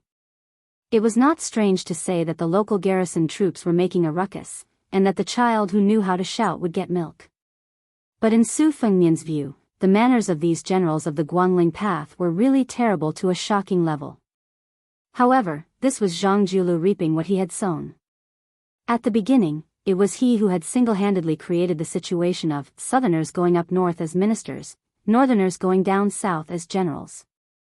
Although this action had separated the two powerful groups in Jiangnan and the north from their respective areas, after those northern generals had been led to Guangling Path, they had the support of the neighboring families near the place where the Zhao family had risen. How could these martial artists, who were proud of the fact that their father's generation had built the country, have good table manners? Guangling Path was also the place where the court had taken the lead in squeezing out criminals. How could they have any fear? After more than a dozen years, almost every position with real power had been taken by turns to plunder and plunder. Who cared about the people's livelihood and public opinion? Su Fengnian said quietly, "Too much is as bad as not enough." Su Fengnian rose and walked to a wall. On the wall hung a geographical map that included the old Chu territory and the entire southern part of the capital. If the name was not legitimate, the words would not be reasonable. If the words were not reasonable, the matter would not be accomplished. Currently, both Liang and West Chu could be considered legitimate rulers. The former was sitting on the country and wanted to quell the rebellion, while the latter was waving the banner of the Orthodox Central Plains. This was not 200 years after the fall of the country, but only 20 years later. When West Chu was destroyed, even the historians believed that the emperor, the officials, and the common people did not deserve to live. The destruction of West Chu was even more lamented by countless scholars as the sinking of the divine land. Su Fengnian looked at the map. It was different from the usual rough maps of the territory. The geography of the mountains and rivers and the military towns were extremely detailed. As long as there was a possibility of a military base being used, there was not a single place left out. Furthermore, the number of soldiers and residents of each place were clearly marked and often changed at the last minute. On this map, there were hidden movements and stillness. The ones that were still were Prince Jing Nan's various troops and horses, as well as the temporary assistant minister of the Ministry of War, Lu Xingxiang's tent, which was temporarily conferred the title of Great General, Yang Xinqing's infantry, which was mainly 40,000 elite troops, and Yan Zhenxuan's cavalry, which was mainly 30,000 troops. It was said that Lu Xingxiang's Yolu Pass was difficult to issue military orders. Yang Xinqing's troops were in the Shiyu area, eyeing covetously. Behind this veteran General Chuanxiu was a large group of nobles and aristocrats waiting to be fed. Shiyu had many mountains and rivers, as well as many tunnels and valleys. It was neither a dead place for military strategists, nor a lonely place. They were connected by the same breath and branches. As for Yan Zhenxuan's Dongyu Plain, it was a plain. The terrain was flat and wide. Although there was no danger to take refuge in, it had been convenient for cavalry troops since ancient times. If it were not for the fact that Yan Zhenxuan rarely interacted with the nobles and aristocrats in the capital, there would be more people who would want to join old General Yan's army so that they could gain more military merits earlier. Anyway, the remnants of West Chu could be crushed with a snap of the fingers. When the time came, how could the two-legged foot soldiers run faster than the cavalry troops on horseback? The three troops did not move for the time being.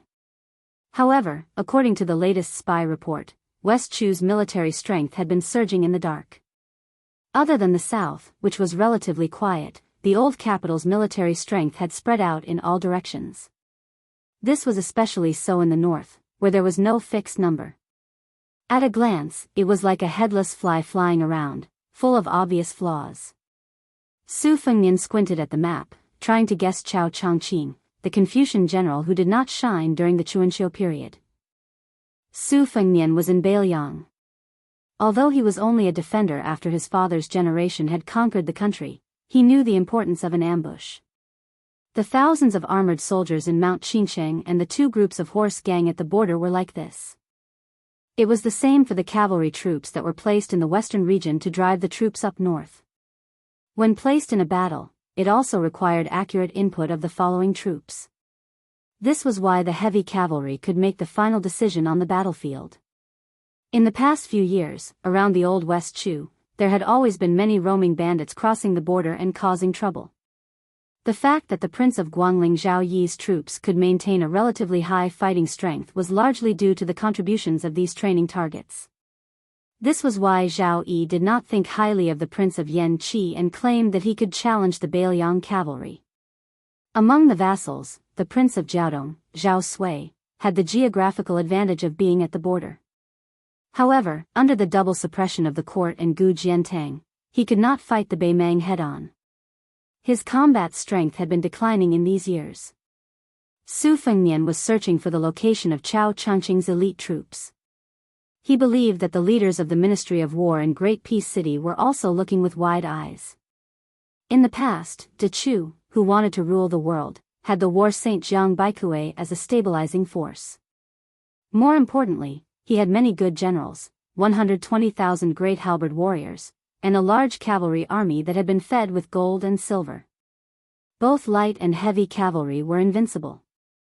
Now, the great halberd warriors of West Chu had disappeared, and the new heavy cavalry had not surfaced.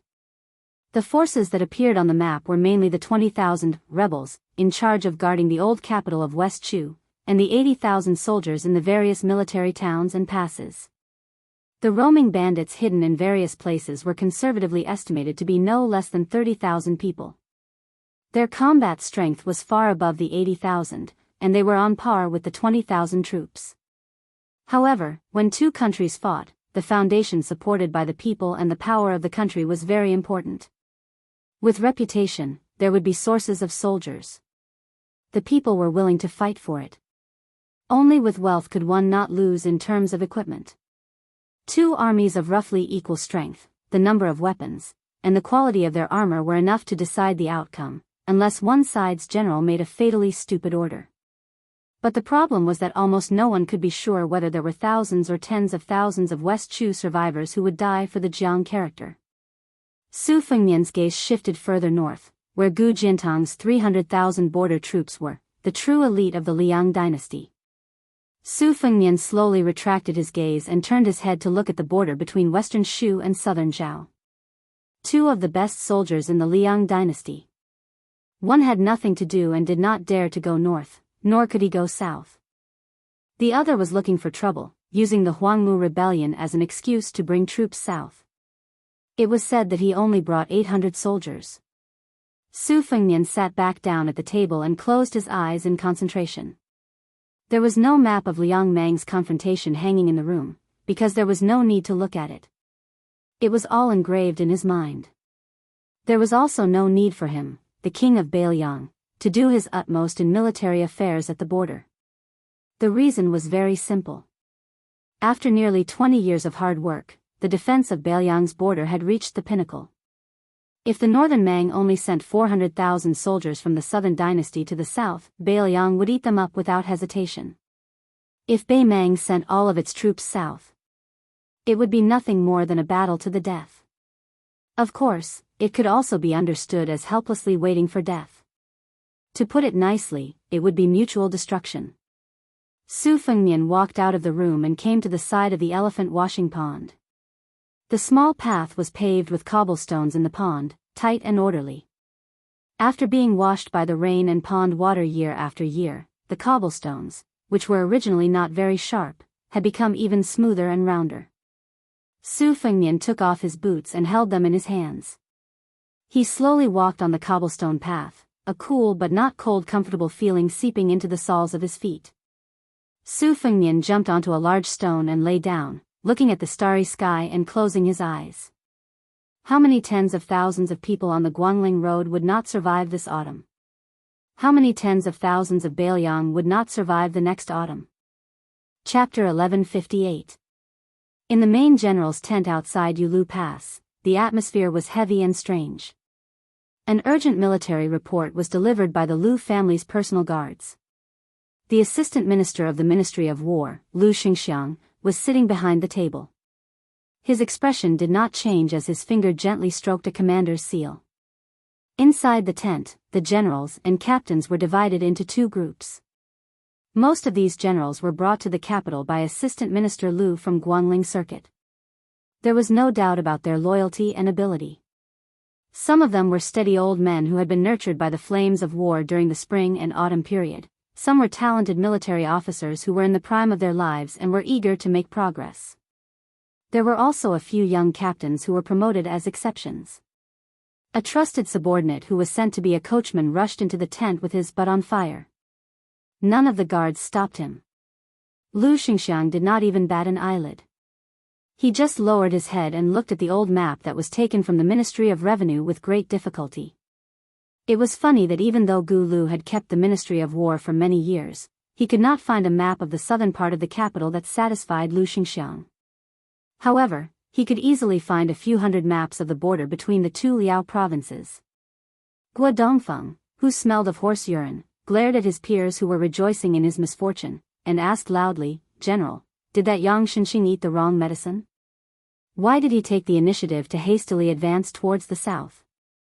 Is he so confident that he can break through Yufang Pass, cross the Qinshui crossing, and then take down the most important town in the north of Guangling Road, Chaoshao? If he rushes in like this, what will happen to our two armies? General, what do you think? Are we going to watch him lead a bunch of hedonistic sons to their deaths, or are we going to accompany them in playing with fire? Damn it, 40,000 soldiers and horses, that is the last of southern Ji army.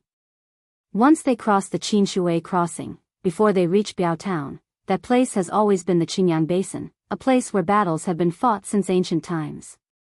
Now, we are completely in the dark about the mobilization of soldiers in Guangling Circuit.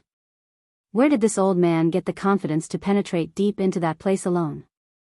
No matter how useless West Chu is, they can at least squeeze out 8,000 to 9,000 soldiers who can fight, right? What if the garrison general of Biao Town is faking his surrender? As the great general of an kingdom, you will be defeated by such a clumsy strategy to lure the enemy. At that time, won't you be the one to take the blame? Lu Xingxiang did not even raise his head as he said calmly, "First of all, we can confirm that the arrogant guard general Han Penglai is not faking his surrender. Secondly, they had 40,000 elite soldiers from Jinan, and their supplies were perfect. The great general of an kingdom was good at organizing his army, and he was good at advancing his army step by step.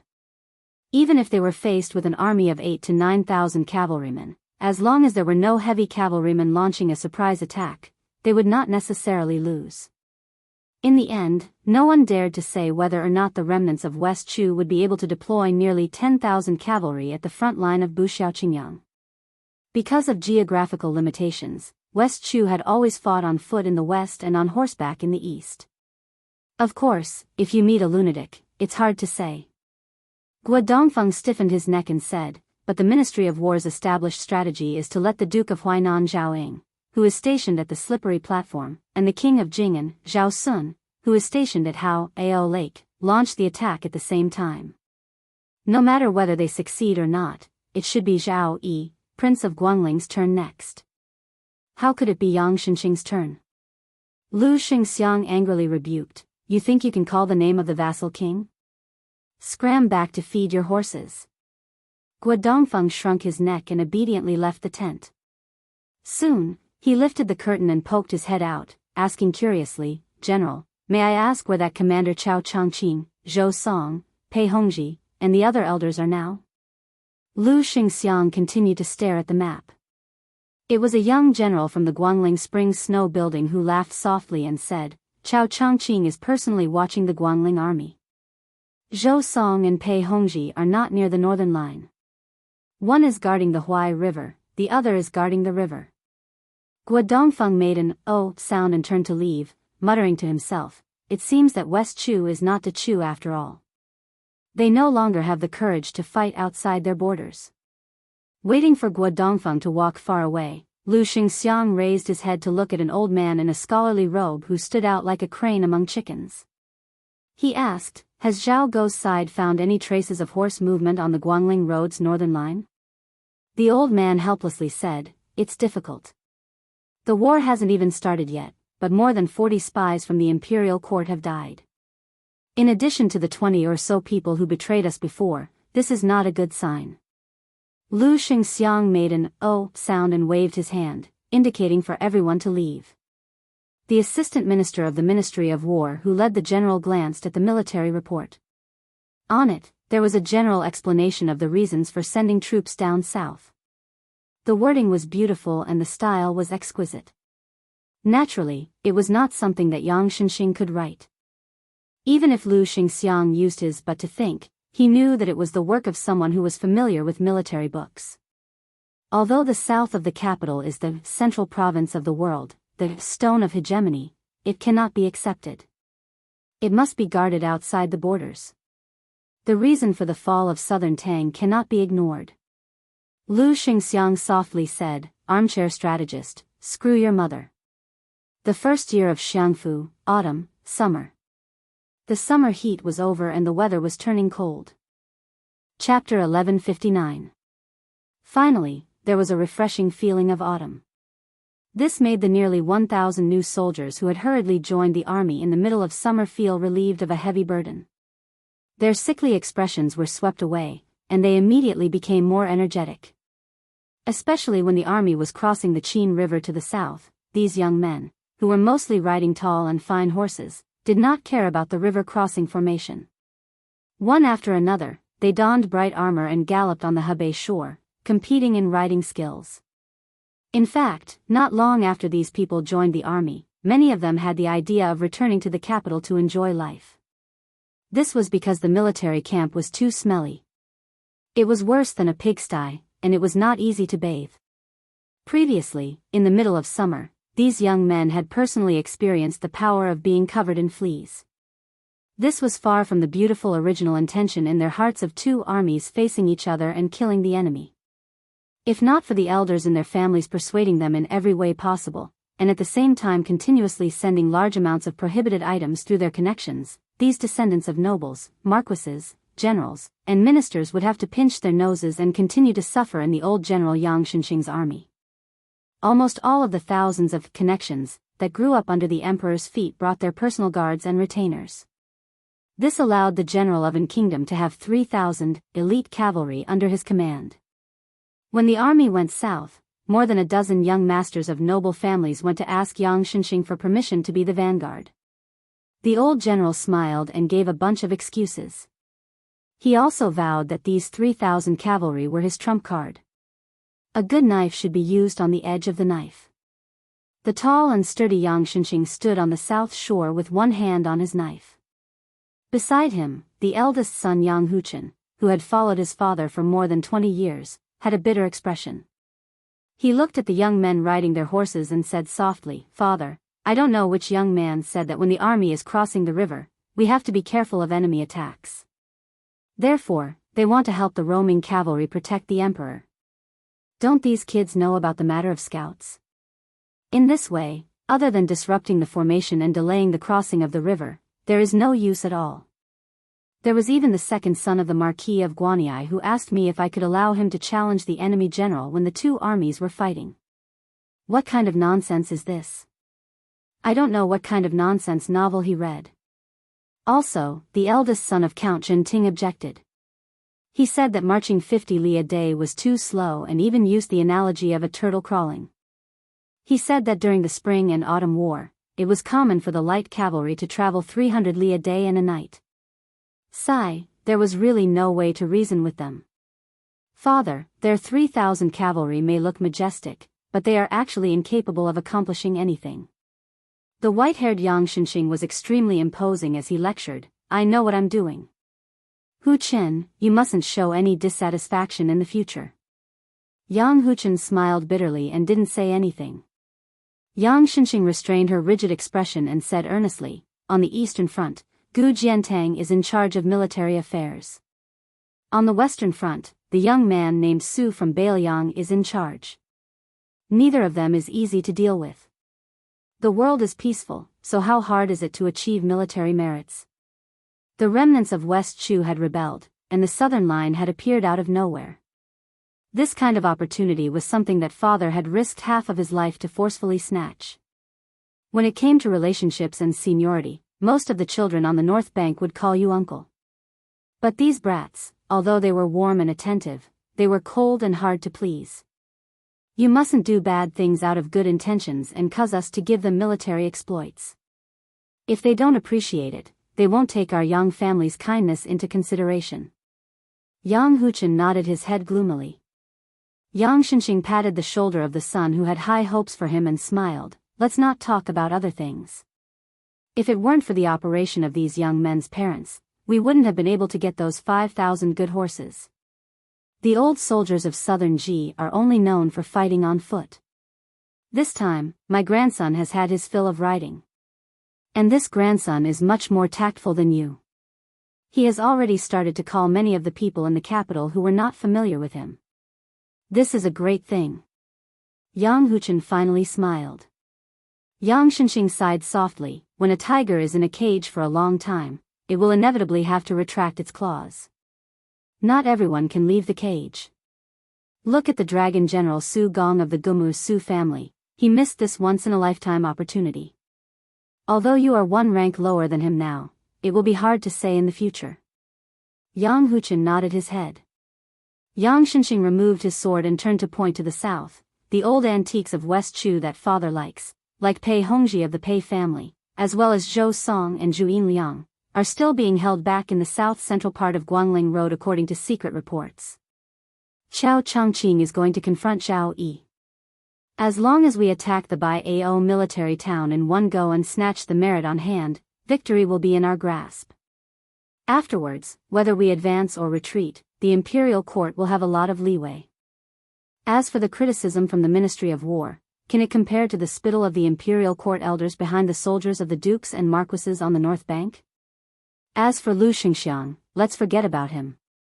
He is just an assistant minister of the Ministry of War from the Spring Snow Building. He is not worth mentioning.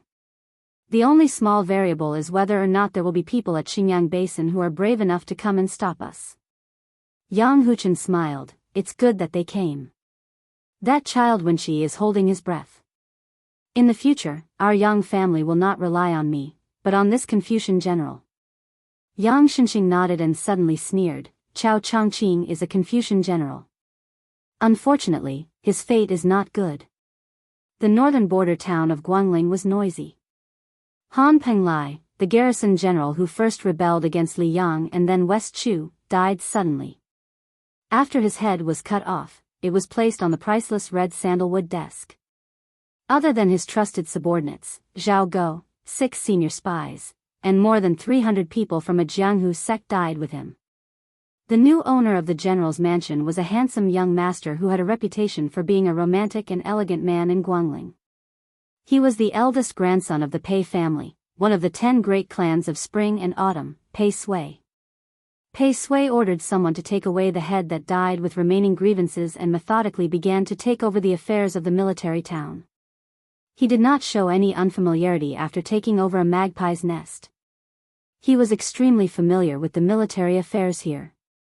Pei Sui gripped his brush tightly and said in a deep voice, "It all depends on you, Xia Shibian. Everyone in the world is watching this battle. 40,000 old soldiers of Ji Nan, we must take them all." Chapter 1160. The 40,000 old soldiers of Ji Nan safely passed through the Green Vine Basin. Old General Yang Shenxing even stopped his horse on a high slope at the border and looked back. He seemed to be relieved that they did not encounter any ambush, but also disappointed that they did not encounter any tough battle. This great general of an kingdom had many secrets, and he did not even tell his son, Yang Huchen. The son was not as good as the grandson. His grandson, Yang Wenqi, was the only talented commander in the family, but he was too young. Yang Shenxing did not wish for this child to be tainted by the schemes of the officialdom. His son, Yang Huchen, was only a talented general, so it was useless to say more. As a matter of fact, the victory of Yang clan's army in southern Ji had nothing to do with the overall situation. Even if Qiao Zhangqing had the intention of having a good start, he would only have his eyes on Yan Jinshuan, the fat piece of meat. Only by wiping out the 30,000 cavalrymen on the eastern Yu plain could he prevent himself from being humiliated by others. Yang Shenxing smiled. The reason why Yan Jinshuan was not willing to accept those young men who had never gone into battle was not because he did not have a good relationship with the nobles and officials in the capital, but also because he was clear about his dangerous situation. He did not dare to take the opportunity to build a good relationship with the influential families in Great Peace City. If a few dozen young men from aristocratic families died, it would be the same as offending a few dozen influential families in the capital. On the battlefield, who would care about the status of your parents? When they were in a killing frenzy, a head was a military merit. Yang Shenxing was thinking about how to find new opportunities to feed those playboys after he took over the command of the Baiao army town. When the old general heard a series of sharp whistles, his eyelids twitched uncontrollably. He leaped onto his horse and rode towards the south. A rider broke into the formation, and no one stopped him. It was an elite scout from Jinan. At the moment, he was seriously injured, and there was an arrow stuck in his back. Scouts were all light and fast riders. In order to pursue the fastest speed, other than the crossbows and sabers that were necessary for close combat, they would not wear any armor. Yang Shenxing spurred his horse and rushed to the spot where the scout had fallen. The middle-aged scout, whose name Yang Shenxing knew, was already dead. Yang Huchen, who had arrived earlier, held the scout's warm body and clenched his teeth. Just as he was about to report the situation, Yang Shenxing waved his hand. Yang Huchen knew the severity of the situation, so he ordered someone to carry the body away. He then rode side by side with his father.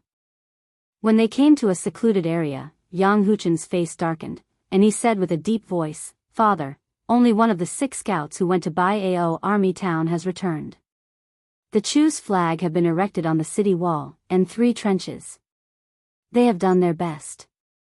What I'm afraid is that this group of West Chu remnants will place all their cavalry near Baiao in one breath." Yang Shenxing sneered, "Of course not. Baiao can only place 3,000 cavalry.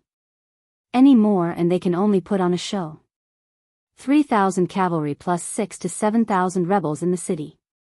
They can defend the city, but if they take the initiative to attack, their brains will be kicked by a donkey.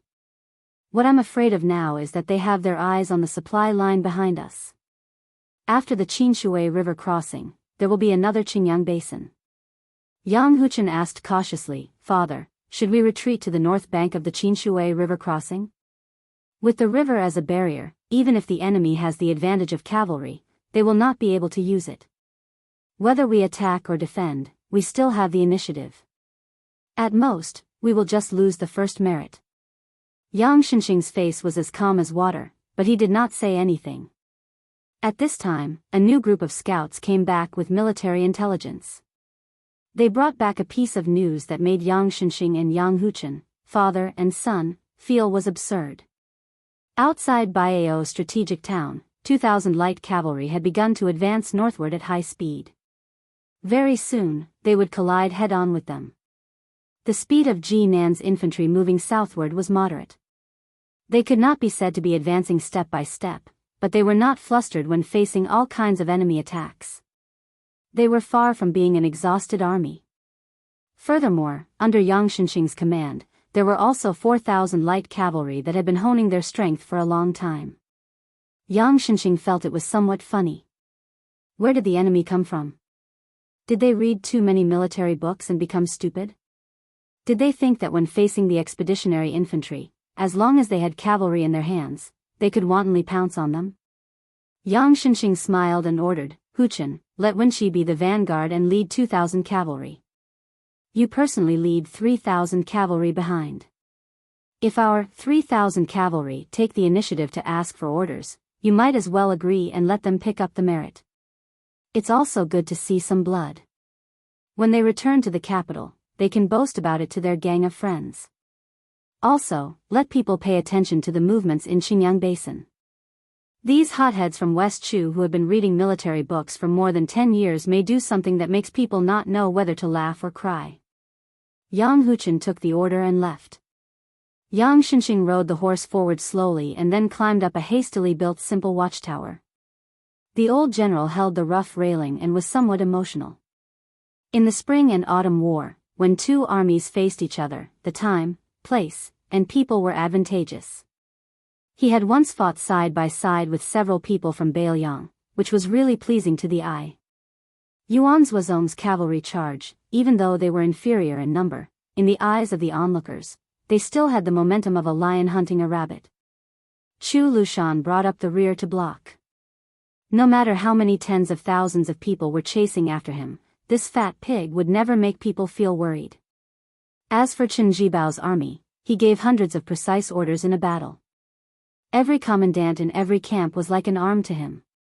The reason why the current emperor only had eyes for this little butcher was because it was Chen Jibao who had won the absolute victory against Yibaikue in the spring and autumn war in a battle of more than 100,000 soldiers.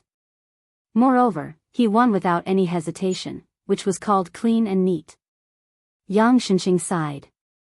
How could the old man not know the surname of the greatest hero of the Spring and Autumn War? It was just that the cripple won on the battlefield and lost in the court. He could not blame others. Chapter 1161. Yang Shenxing made a sound of surprise. After the two cavalry armies with roughly the same number of people each broke into their own formation, the other side did not collapse like a landslide under Wen Qi's charge. They still had the strength to fight. The old general was originally worried that this was the enemy's plan to lure them in. Wen Qi was young and impetuous. If their cavalry suffered too many losses here, it would not be good. The old man laughed self-deprecatingly. After all, this is not the time when we fought West Chu. How could there be so many bloody battles to the death? Yang Shenxing quietly watched the situation on the battlefield. When the old man saw the elite cavalry that his son had secretly mocked as 3,000 cavalry charge out, he nodded. Hu Chen had released them to charge out at the right time. Wen Qi and the enemy's losses were about 2 to 3. Firstly, Wen Qi was not decisive enough when he had the advantage and could not immediately expand the results of the battle. Secondly, this batch of enemy cavalry should be the elite troops that West Chu had spent a lot of money to raise. They were trying to use a victory to boost the morale of the entire West Chu army. Yang Shenxing frowned. The 3,000 cavalry were charging with such a huge advantage, yet they were still so hesitant. In the old man's vision, the 3,000 cavalry were buried in a large pile of corpses. Their charging speed was clearly much slower. Their horsemanship was not good, but it was more likely that they were frightened by the sight of so many limbs and broken bones that were still alive a moment ago. In less than an hour, the clamorous cavalry had left behind more than 600 corpses. His grandson Yang Wenqi's cavalry had purposely opened up a path for them to pursue, while Yang Huchen continued to advance at a constant speed. After the initial discomfort of the 3,000 cavalrymen, their fathers were after all meritorious generals who had survived the battlefield. Only a generation had passed, and it was far from being completely diluted. The 3,000 cavalrymen were all descendants of generals, and under the careful protection of their personal squires, everyone fought to be the first. Yang Shenxing smiled and said softly, "At least there is a little bit of the bravery of your fathers and ancestors fighting for their lives on the battlefield." Yang Shenxing held the guardrail and his expression suddenly changed. The earth trembled. This was not the small-scale trembling that the Jinan light cavalry brought. It was the armored cavalry. The real heavy cavalry. It wasn't that Yang Shenxing didn't covet the kind of heavy cavalry that could intimidate people just by looking at them. It was just that she didn't have a big horse that could carry heavy loads, and she didn't have enough money to support and maintain it. Moreover, there were no real plains in her territory that she could gallop on. If she lacked one of the three, she could only dream about it. Owning a troop of over 1,000 heavy cavalry was an obsession that almost every cavalry general with real power couldn't give up. Yang Shenxing's face darkened. "Do you really think my Jinan soldiers are made of paper if you don't join the Dongyu Plains?" A black torrent appeared in his field of vision. Yang Shenxing heaved a sigh of relief. Although it seemed like an irresistible force, it was only 1,000 or so cavalry. It wouldn't affect the overall situation. Both of them were fresh and full of stamina. Now, it would be a battle to see who was stronger, between Hu Chen's 3,000 light cavalry and the enemy's 1,000 heavy cavalry. The young general Yang Wenqi naturally sensed the enemy's heavy cavalry entering the formation earlier than his grandfather Yang Shenxing. He shook off the blood on the tip of his spear. He didn't recklessly form a formation to stop them. Instead, he sent someone to order the 3,000 cavalry who were lying on the back of their horses to immediately retreat. Furthermore, they must not turn around and retreat. They must make a path for his father Yang Huchen's 3,000 light cavalry. Of course, at the same time, it was also convenient for the enemy's heavy cavalry to charge forward. However, he chose the lesser of two evils. It was better than having his 3,000 cavalry trapped in the middle. Not only would they be killed by the heavy cavalry, they would also have to obstruct the charge of his father's 3,000 cavalry. When that time came, his own 6,000 men would be in a mess. How could they withstand the huge charge of the enemy's red-armored cavalry? Yang Wenshi looked at the hedonistic sons who were busy stabbing the enemy's light cavalry off their horses with their spears. Some of them even laughed loudly and purposely poked the air with their spears, teasing the enemy soldiers who were dodging under their horses. Yang Wenshi was furious. He quickly rode forward and lightly stabbed the armor of a son of an aristocratic family with his spear. He shouted angrily, "Raise your head and look ahead. If you don't want to die, then retreat according to my orders." Fortunately, the 1,000 heavy cavalry charging out could not chase after the 5,000 cavalry scattered on the battlefield. Under the protection of Yang Wenshi's light cavalry and the retainers of the aristocratic families, the majority of them successfully retreated. However, there were still several hundred young masters who were charging at the front who were slightly dazed. When they came to their senses, they only turned around and fled in a straight line, leaving the 1,000 heavy cavalry with a swagger behind them. Yang Wenshi's eyes were red. He saw several familiar figures among the several hundred cavalry. These people were all from Great Peace City who lived in the mansions of marquises and dukes. Yang Wenshi gritted his teeth and had the old soldiers who had fought with his grandfather lead the 300 personal cavalry to save those bastards. Yang Wenshi retreated in an arc, tears streaming down his face. He could not bear to look at the scene behind him. Yang Huchen rode at the front and shouted angrily, "Kill!" Yang Shenxing's eyes widened. His hands holding the railing could not stop trembling, his veins bulging. As the 1,000 heavy cavalry came out of the water, another 1,000 light cavalry charged out from the left and right flanks. Yang Shenxing was not an immortal, so he could not change the situation of the battle. Without needing him to say anything, the old soldiers of South Ji County started to form a defensive formation under the lead of their captains. A group of light cavalry of aristocratic families barely dodged the impact of the charging heavy cavalry. When they were retreating crazily from a different route, they still could not catch up with the black tide. They could only watch the heavy cavalry from the side as they kept leaping over their shoulders. The heavy cavalry was fully equipped with armors and carried only a spear. Their expressions could not be seen. Other than the muffled sound of horse hooves, there was no sound at all. Then, from the side of the battlefield, they saw countless South Ji County cavalries being knocked away by the heavy cavalry. Many of them were knocked away together with their horses. There were even 2 old soldiers of Yang clan who were pierced through by a spear, and their spears only created some sparks on the armor of the enemy cavalries before they slid away. Only those who were lucky enough to pierce through the gap of the bright red vest with their spears were able to knock the enemy off their horses. However, for those enemies who were destined to fall off their horses, their spears were still able to easily pierce through the South Ji County cavalries in front of them as if they were tofu. Looking from afar, rows of corpses that were killed on the back of the horses were brazenly knocked away, fell to the ground, and then were trampled into a pile of meat paste. Yang Shenxing's face was filled with disbelief. He widened his eyes and wondered why his side did not even have the strength to fight back. How difficult was it to train a heavy cavalry that was not a burden on the battlefield, but could decide the outcome with a single strike? Yang Shenxing was extremely furious. Half of it was because of the surprise brought to him, the general of An Kingdom, by the remnants of West Chu, and the other half was because the enemy had underestimated them when they chose to use the old soldiers of South Ji County as their breakthrough point. Chapter 1162. Because it was more than 5,000 words, it was a bit late. After the summer of the first year of Xiangfu, there was a piece of news that shook the court.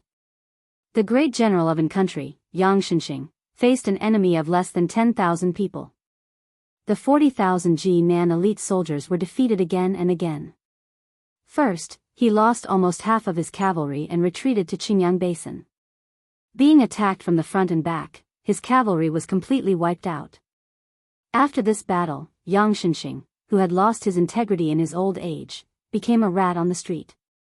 In Great An City, other than the Ministry of War that Liu Baijie was in charge of, the other 5 ministries and 2 imperial censors all started wave after wave of accusations against the old general. They all had reason and evidence, saying that he had ignored the orders of the main general, Liu Xingxiang, and had gone south without permission. After going south, they revealed that this person was old. Not only did he not have a good command of the troops, he was also muddle-headed in the direction of the troops. Facing the remaining forces of West Chu, he was reduced to a state where he could not even take a single blow. Where was the invincible Li Yang? Where was the prestige of the nation? Yang Shenxing did not have the time to care about the unrest in the court.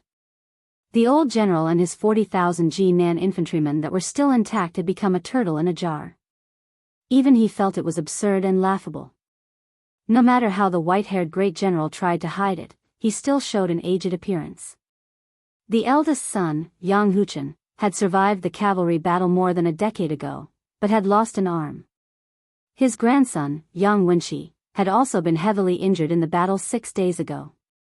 Even now, he was still lying on his sickbed with the stench of medicine. Yang Shenxing had never fought such a humiliating battle. It was not a big deal that Huchen's 3,000 light cavalry could not win against the 1,000 heavy cavalry. Victory and defeat were common in the military. It was Yang Shenxing who had let down his guard and violated the taboo of the military. The old man did not have many complaints. However, the development of the situation made General Nguo almost kill someone. The 3,000 soldiers who did not suffer too many casualties in the first cavalry battle actually requested to leave the army immediately after witnessing the power of the heavy cavalry's charge. They passed through Qingyang Basin and retreated to the north of Qinshui and Jindu. Yang Shenxing did not reject them. He only suggested that they slowly retreated with the infantry to prevent the enemy's light cavalry from launching an attack. Unexpectedly, after receiving the news, those bastards agreed to it verbally, brought their personal guards and retainers and fled to the north in the middle of the night. After receiving the news, Yang Shenxing had no choice but to move his camp and follow them to the north. He also ordered his grandson, Yang Wenshi, to dispatch almost all the cavalry to escort them. Yang Shenxing could only hope that the main general of West Chu, who was in charge of the eastern battle, could not seize the opportunity to separate their infantry and cavalry. He did not even hesitate to have the vanguard pretend to be attacking Biao's army. However, in the early morning of the second day, his grandson, who was covered in blood, only brought back a few hundred southern Ji cavalry. The 3,000-plus chief culprits, his grandfather's soldiers, were safe and sound. Yang Wenshi, who had a large piece of flesh cut off from his shoulder, wept silently. He said that the enemy's light cavalry were very good at night battles. They had split into several groups, and not only did they attack their hastily prepared southern Ji cavalry, they even purposely drove the 3,000 cavalry, who could not even be considered as useless, southward to disrupt their formation. Yang Wenshi's cavalry could only form a battalion of 300 men and sent them to their deaths in batches. Only then did they manage to protect the 2,800 men who deserved to die but could not die. After his grandson fainted, Yang Shenxing interrogated a few lieutenant commanders who were defeated and turned back. The old general was getting more and more terrified. According to them, not only were the enemy cavalry good at ambushing at night, they were also skilled in archery. They could even imitate the hunting tactics of Beimang barbarians in the outer perimeter. They did not get close to the enemy, nor did they stay far away. They always maintained a distance of 2 arrows, charging forward with 1 arrow, shooting out a rain of arrows, and then retreating. This kind of wandering tactic that lacked cohesion was not invulnerable. If his grandson, Yang Wenshi, had just left the 3,000 cavalrymen behind, he would not have had to pay such a huge and bloody price. After that, there were no more movements from Yang Shenxing's side. Only small groups of cavalrymen were wandering far away from the encirclement leisurely, shooting down the scouts who tried to send out military intelligence. Once Yang Shenxing showed any signs of movement, the enemy would quickly mobilize their cavalrymen and gather them at the green rice basin at the back. There were also 1,000 cavalrymen waiting in the distance, ready to charge forward. It was at that moment that Yang Shenxing finally realized that the enemy commander had never thought of competing with the southern Ji infantry. Instead, he had predicted the mentality of Yang Shenxing and the 3,000 cavalrymen with a special identity.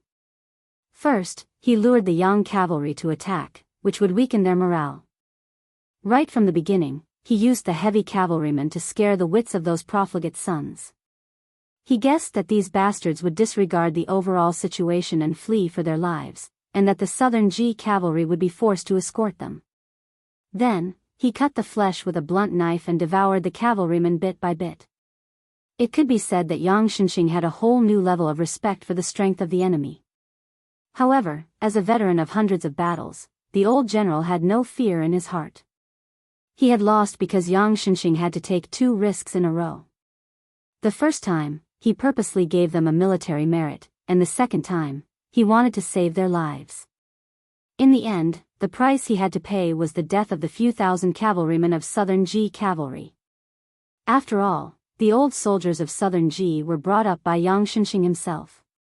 Even though they had suffered such a crushing defeat, the old soldiers of Southern Ji were, after all, the soldiers under Yang Shenxing's tutelage.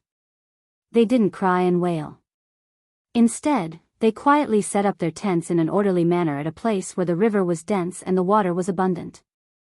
They dug out 3 trenches, and behind the trenches was a 20 feet tall protective dam.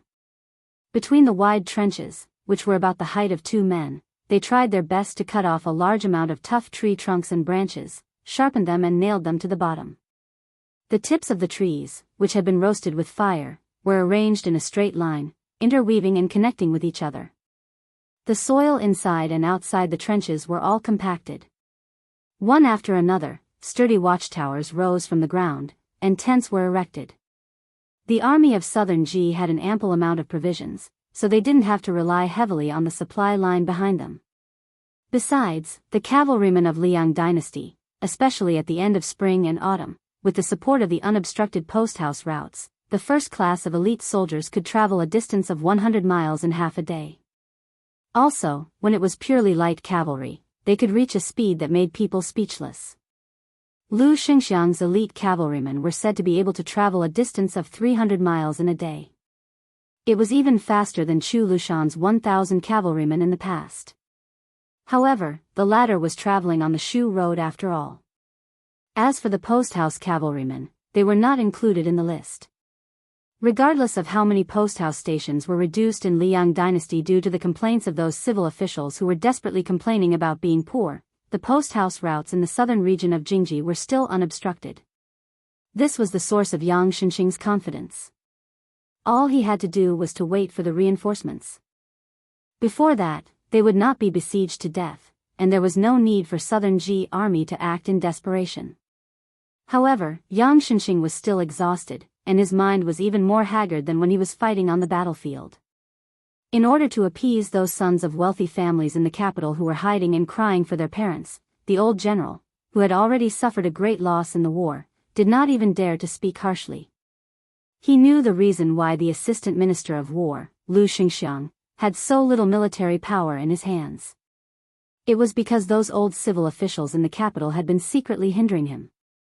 When an army was sent to war, it was not something that could be settled by just one general, or even one Ministry of War. If the Ministry of Revenue wanted to delay the march, they could find dozens of excuses to delay the march, and no one could find a reason to refute them. The fathers of 1,000 sons of wealthy families in the capital had joined hands and created a mess in the imperial court of Liang dynasty, making it impossible for Lu Xingxiang to quickly control the entire army.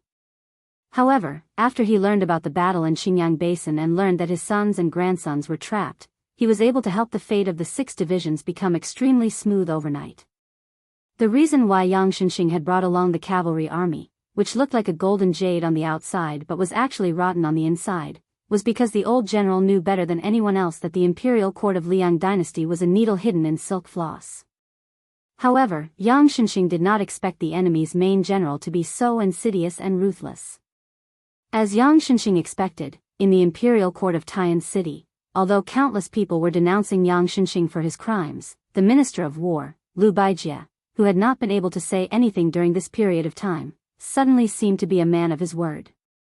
Those officials who had previously felt that Yang Shenxing's 40,000 and Yan Jinshuan's 30,000 70,000 men and horses were making a big fuss over a minor issue, and that it was equivalent to killing a chicken with a butcher's knife, changed their faces overnight. They all spoke in unison about the craftiness of the remnants of West Shu and that they were preparing to fight to the death with the imperial army on the front line north of Chaohui. They needed to send another veteran general with meritorious service to the battlefield. Lu Xingxiang. As the commander-in-chief, he had allowed Yang Shenxing's troops to be besieged. This was an extreme oversight. He was not punished only because it was not appropriate to change the commander-in-chief at the last minute. Liu Baijie's suggestion was drowned out by the ferocious discussion in the imperial court. Liu Xingxiang needed to atone for his crimes through meritorious service. Other than the title of commander-in-chief, in reality, he did not have many troops that could be used for meritorious service. The one who truly led the troops was still the veteran general Wu Jun, who used troops steadily. This time, he had mobilized the 30,000 elite soldiers of the Jingji Fifth Army. Furthermore, under a secret order from the Ministry of War, Yan Jinshuan had marched down from the Dongyu Plains and finally stopped in the area of the scattered warehouses. Then, he would turn to the east and assume the position of a large army pressing down on the border from a commanding position. This was to support Wu Jun's 30,000 troops. When the time came, whether Yan Jinshuan's cavalry would attack or defend would still depend on the orders from the Ministry of War. Chapter 1163. Outside Yulu Pass, Liu Xingxiang was still oblivious to the mobilization of troops from Guangling Road in the south. However, the criticism from the capital and the north kept entering his tent, creating a bleak atmosphere of instability. The few officers and commandants who were originally diligent and courteous at Yulu Pass were nowhere to be seen these days. Liu Xingxiang sat on the grass outside the camp. Beside him was Guo Dongfeng, who had been feeding the horses recently. Guo Dongfeng said angrily, "Does this Tangshi sword immortal eat shit? He has already become the Minister of War, yet his words are worse than a fart." Liu Xingxiang said calmly, "Liu Baijie still has some conscience. He even spoke a few words of justice for me and suggested that I lead the troops down south." Guo Dongfeng sneered, "Conscience? Then why didn't he put in a good word for that old fool Yang Shenxing?" The 6,000 cavalry that he had painstakingly accumulated for more than 10 years were sent to their deaths in less than 10 days because of those hedonistic sons of rich parents. In the end, he didn't even have a good ending. Liu Xingxiang smiled faintly and said, "Liu Baijie isn't stupid, and the people who curse in the imperial court aren't really stupid either. There are many things that you know are one thing, but when you say it out loud, it's another thing. As long as Liu Baijie wants to stabilize his position, he has no choice but to work hard without complaint, robbing Peter to pay Paul. If Gu Jiantang was in the Ministry of War, this would not be the case. Of course, if Great General Gu is in Great Peace City now, there will be no day for me, Liu Xingxiang, to shine." Guo Dongfeng snorted coldly. West Chu's main general must have water in his head. He treated the front line of the Baiao army as a battlefield to compete in military strength. Did he really think that everything would be fine after eating Yang Shenxing's 40,000 southern Ji soldiers? Liu Xingxiang glanced at Guo Dongfeng. "The civil officials in the imperial court are stupid, so are you?" Guo Dongfeng was stunned. He said with a shocked expression, "Did West Chu really plan to eat Yan Jinshuan's 30,000 cavalry from the beginning? Can they? Yan Jinshuan is not Yang Shenxing. Are they not afraid of choking to death? Could it be that Chao Changqing is going to personally take action?" Liu Xingxiang looked into the distance and said with a cold smile, "You better open your eyes wide and watch carefully. I have a feeling that in this battle, a few young people will emerge from West Chu who will become your mortal enemies." Guo Dongfeng chuckled. "That's a good feeling." 30 li north of the scattered warehouse, Yan Jinshuan's 30,000 cavalry deliberately slowed down as they went south. The scouts reported that there was an enemy army 5 li away. All of them were light cavalry, no less than 20,000 cavalry. Vast plains, vast battlefields. The autumn wind whistled, and the banners fluttered. The usually stoic old General Yan raised his head to look at the bright red Yan character on the flag, then turned back to look at the fearless Yan family members. The old man said in a deep voice, "Pull out the flag." Old General Yan Jinshuan, who was supposed to be in the rear, was going to lead the charge. Immediately, a few of his trusted generals came out to stop him. Yan Jinshuan held up the long spear that had accompanied him for many years, shook his head, and said, "If we win, it will most likely be the last battle of our lives. We can't just stand here and watch. If we lose, it will be our last battle. How can we die on the run?" The moment Yan Jinshuan said this, the generals were speechless. The army pressed forward, and the banners moved forward. The enemy's 20,000 light cavalry did the same.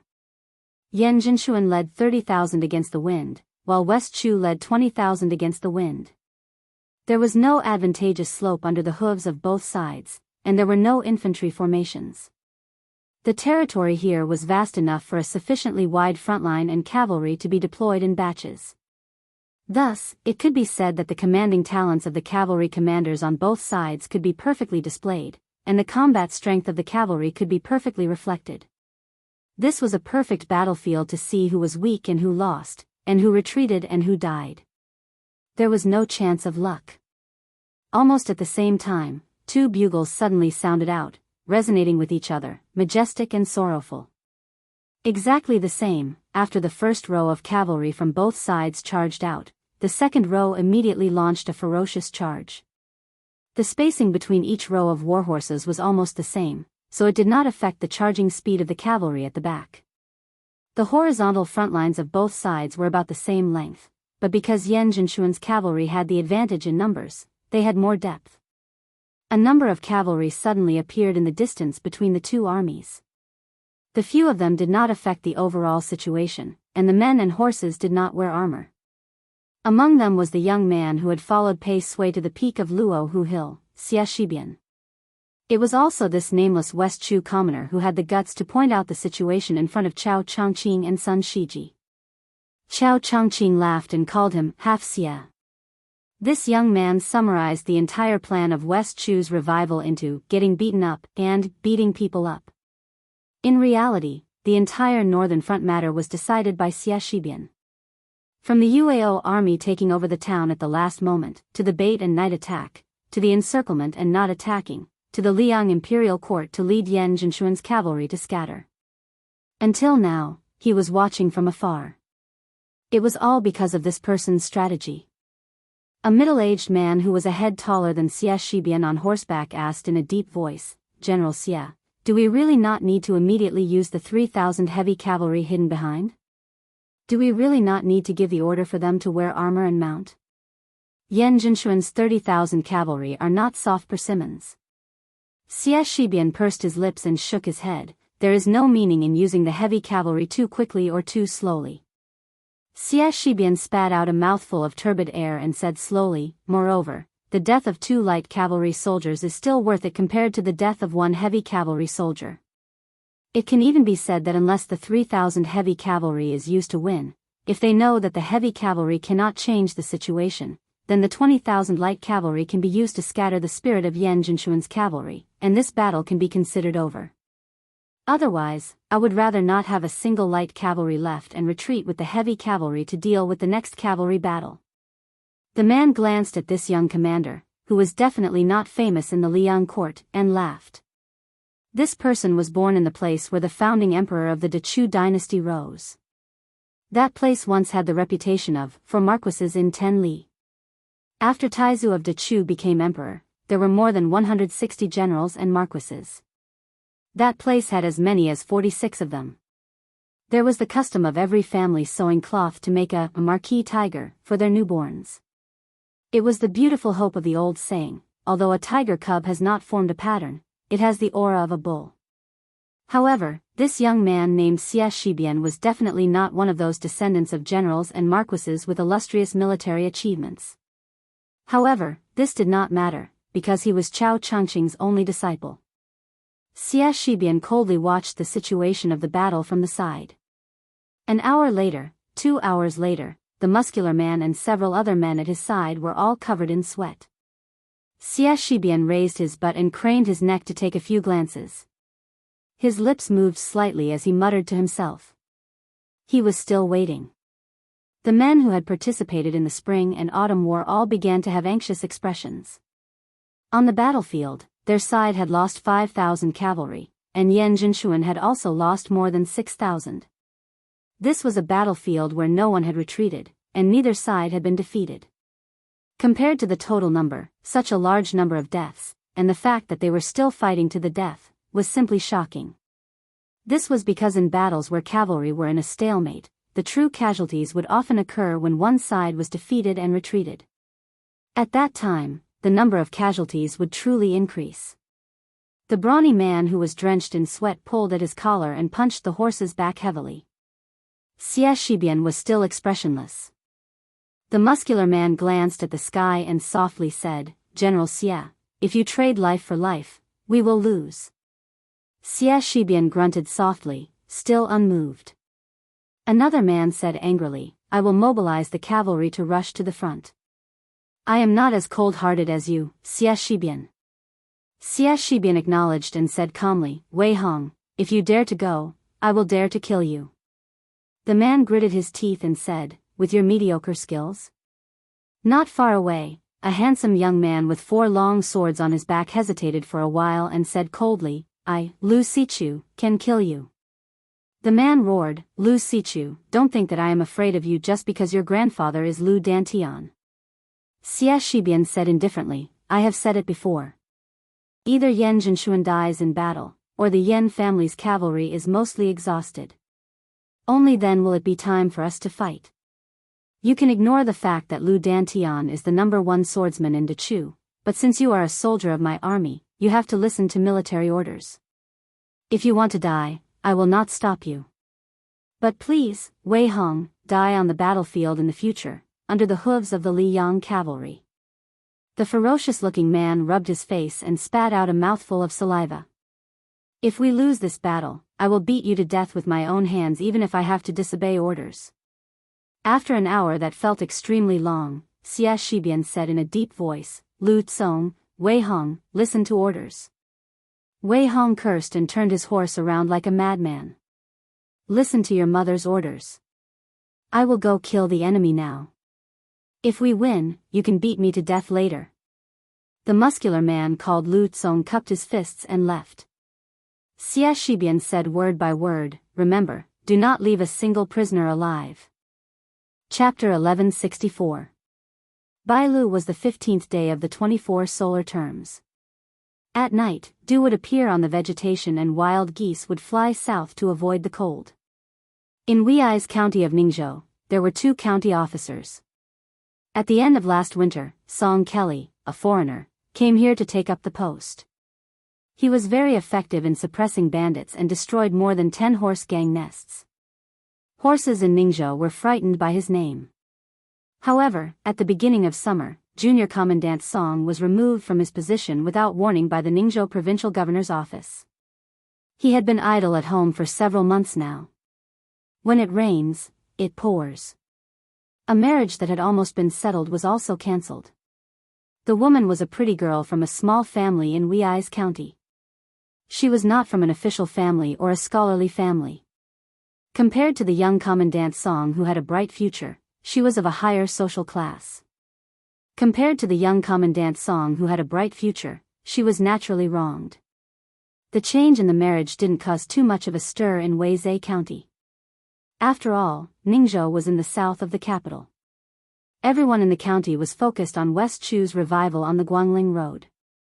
Who would care about the daily necessities of a poor scholar? Those who had a good relationship with their neighbors would call him Junior Commandant Song when they met. Most people did not like to pay attention to this official who had no backing. However, at dusk during Bailu, an old Confucian scholar with white hair entered the county.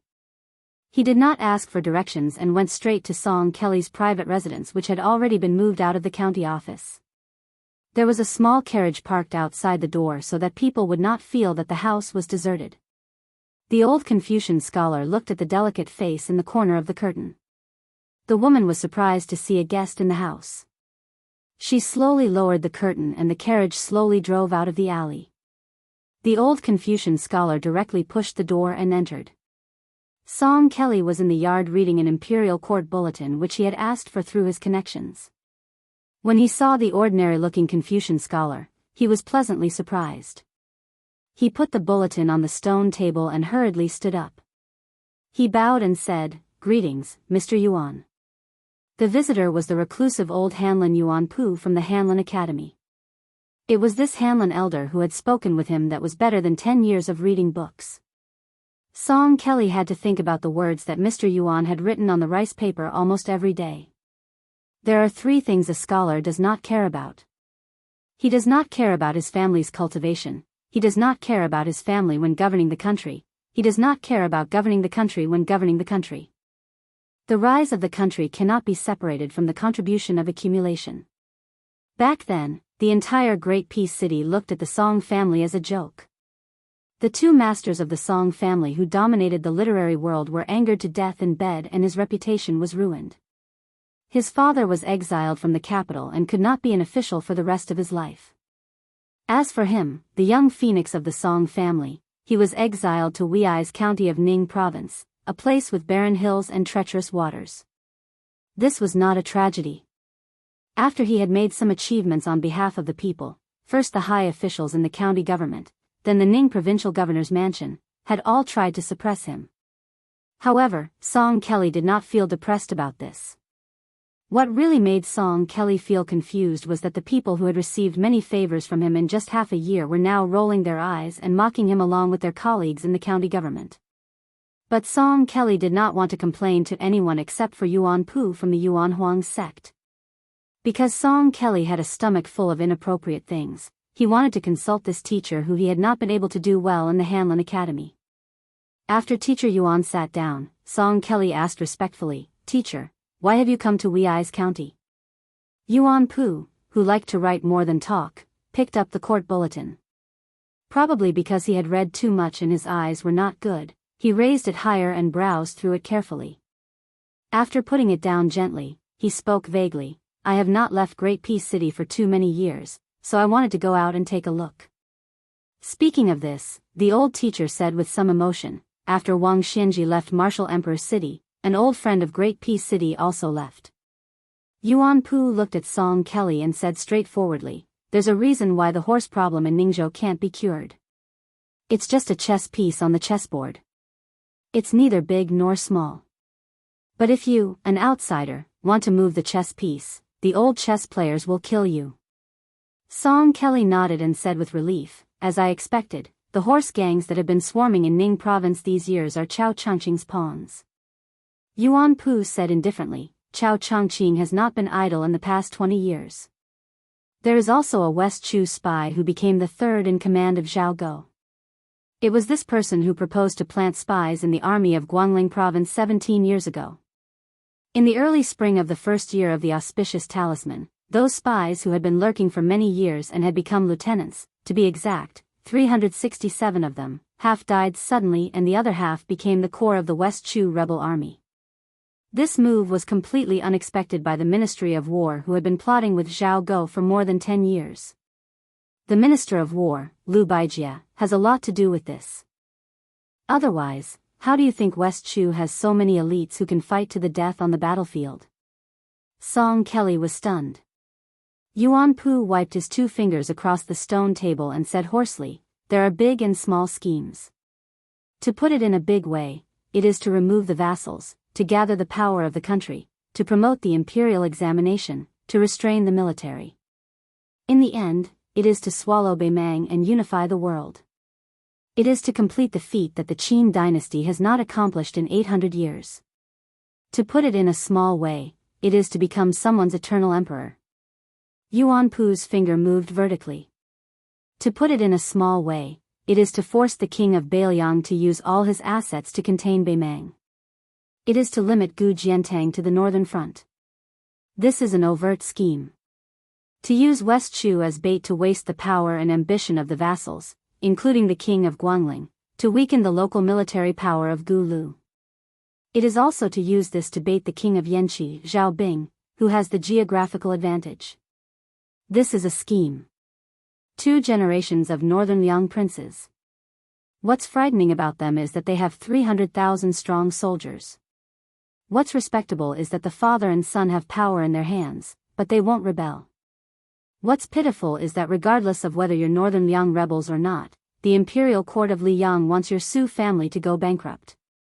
Yuan Pu spread out his palms and wiped them on the table. "Life is helpless. Just like Su Shao trying every means to kill me, but even if he has an army of 300,000 and groups of death warriors going to the capital, he still can't kill me. It is like Chao Changqing, who is talented but unlucky to be born in West Chu. It is like Zhang Julu, who works hard for the good of the world but has to face a situation where his family has the world. It is like Su Fengnian, who defeated Wang Xianji but has to face the million cavalry of Bei Meng. Their helplessness, compared to you, Song Kelly, is it greater or lesser? Song Kelly was dumbfounded. Mr. Yuan? Yuan Pu smiled. Song Kelly suddenly stood up and bowed deeply. He said anxiously, Song Kelly greets Mr. Yuan. This bow was to the imperial tutor of Great Peace City, half-inch tongue, Yuan Benshi. Yuan Benshi ignored Song Kelly's seriousness and said calmly, I shouldn't have met you so early, but I have spent my whole life in that city. In the early spring and autumn period, I was just a nobody.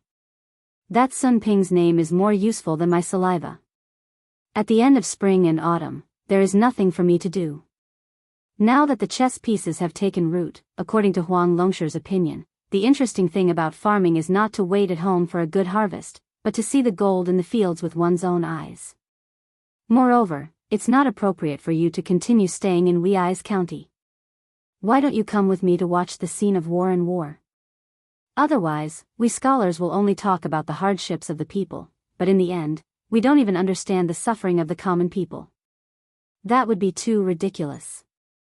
Song Kelly's eyes sparkled. He said joyfully, I am willing to be Mr. Yuan's lackey. Yuan Benshi nodded and asked, I saw the woman in the alley just now. How do you think she compares to the princess who secretly left the capital just to see you? Song Kelly was speechless and did not know how to answer. One was a beautiful princess, the other was a pretty girl from a humble family. How could they be compared? Yuan Benshi's eyes drifted. He sighed and said, when it comes to relationships between men and women, some people are good people and treat you well. This is a blessing, but it does not mean that they really like you. Some people have bad personalities, but are willing to change a lot for you, but they really like you. The woman surnamed Zhao is willing to risk leaving the capital to find you, but she will not abandon her family. When it is time to choose one of the two, she will leave you. But the woman surnamed Lu in the alley is gentle, but she will most likely do anything for you and will follow you to the end. People in the world always think that people with status will be grateful if they do something for them, but they are not deeply moved by the care of their parents, the help of their poor friends, or the help of their wives. Song Kelly said bitterly, thank you for your advice. Yuan Benshi suddenly sat back on the stone bench.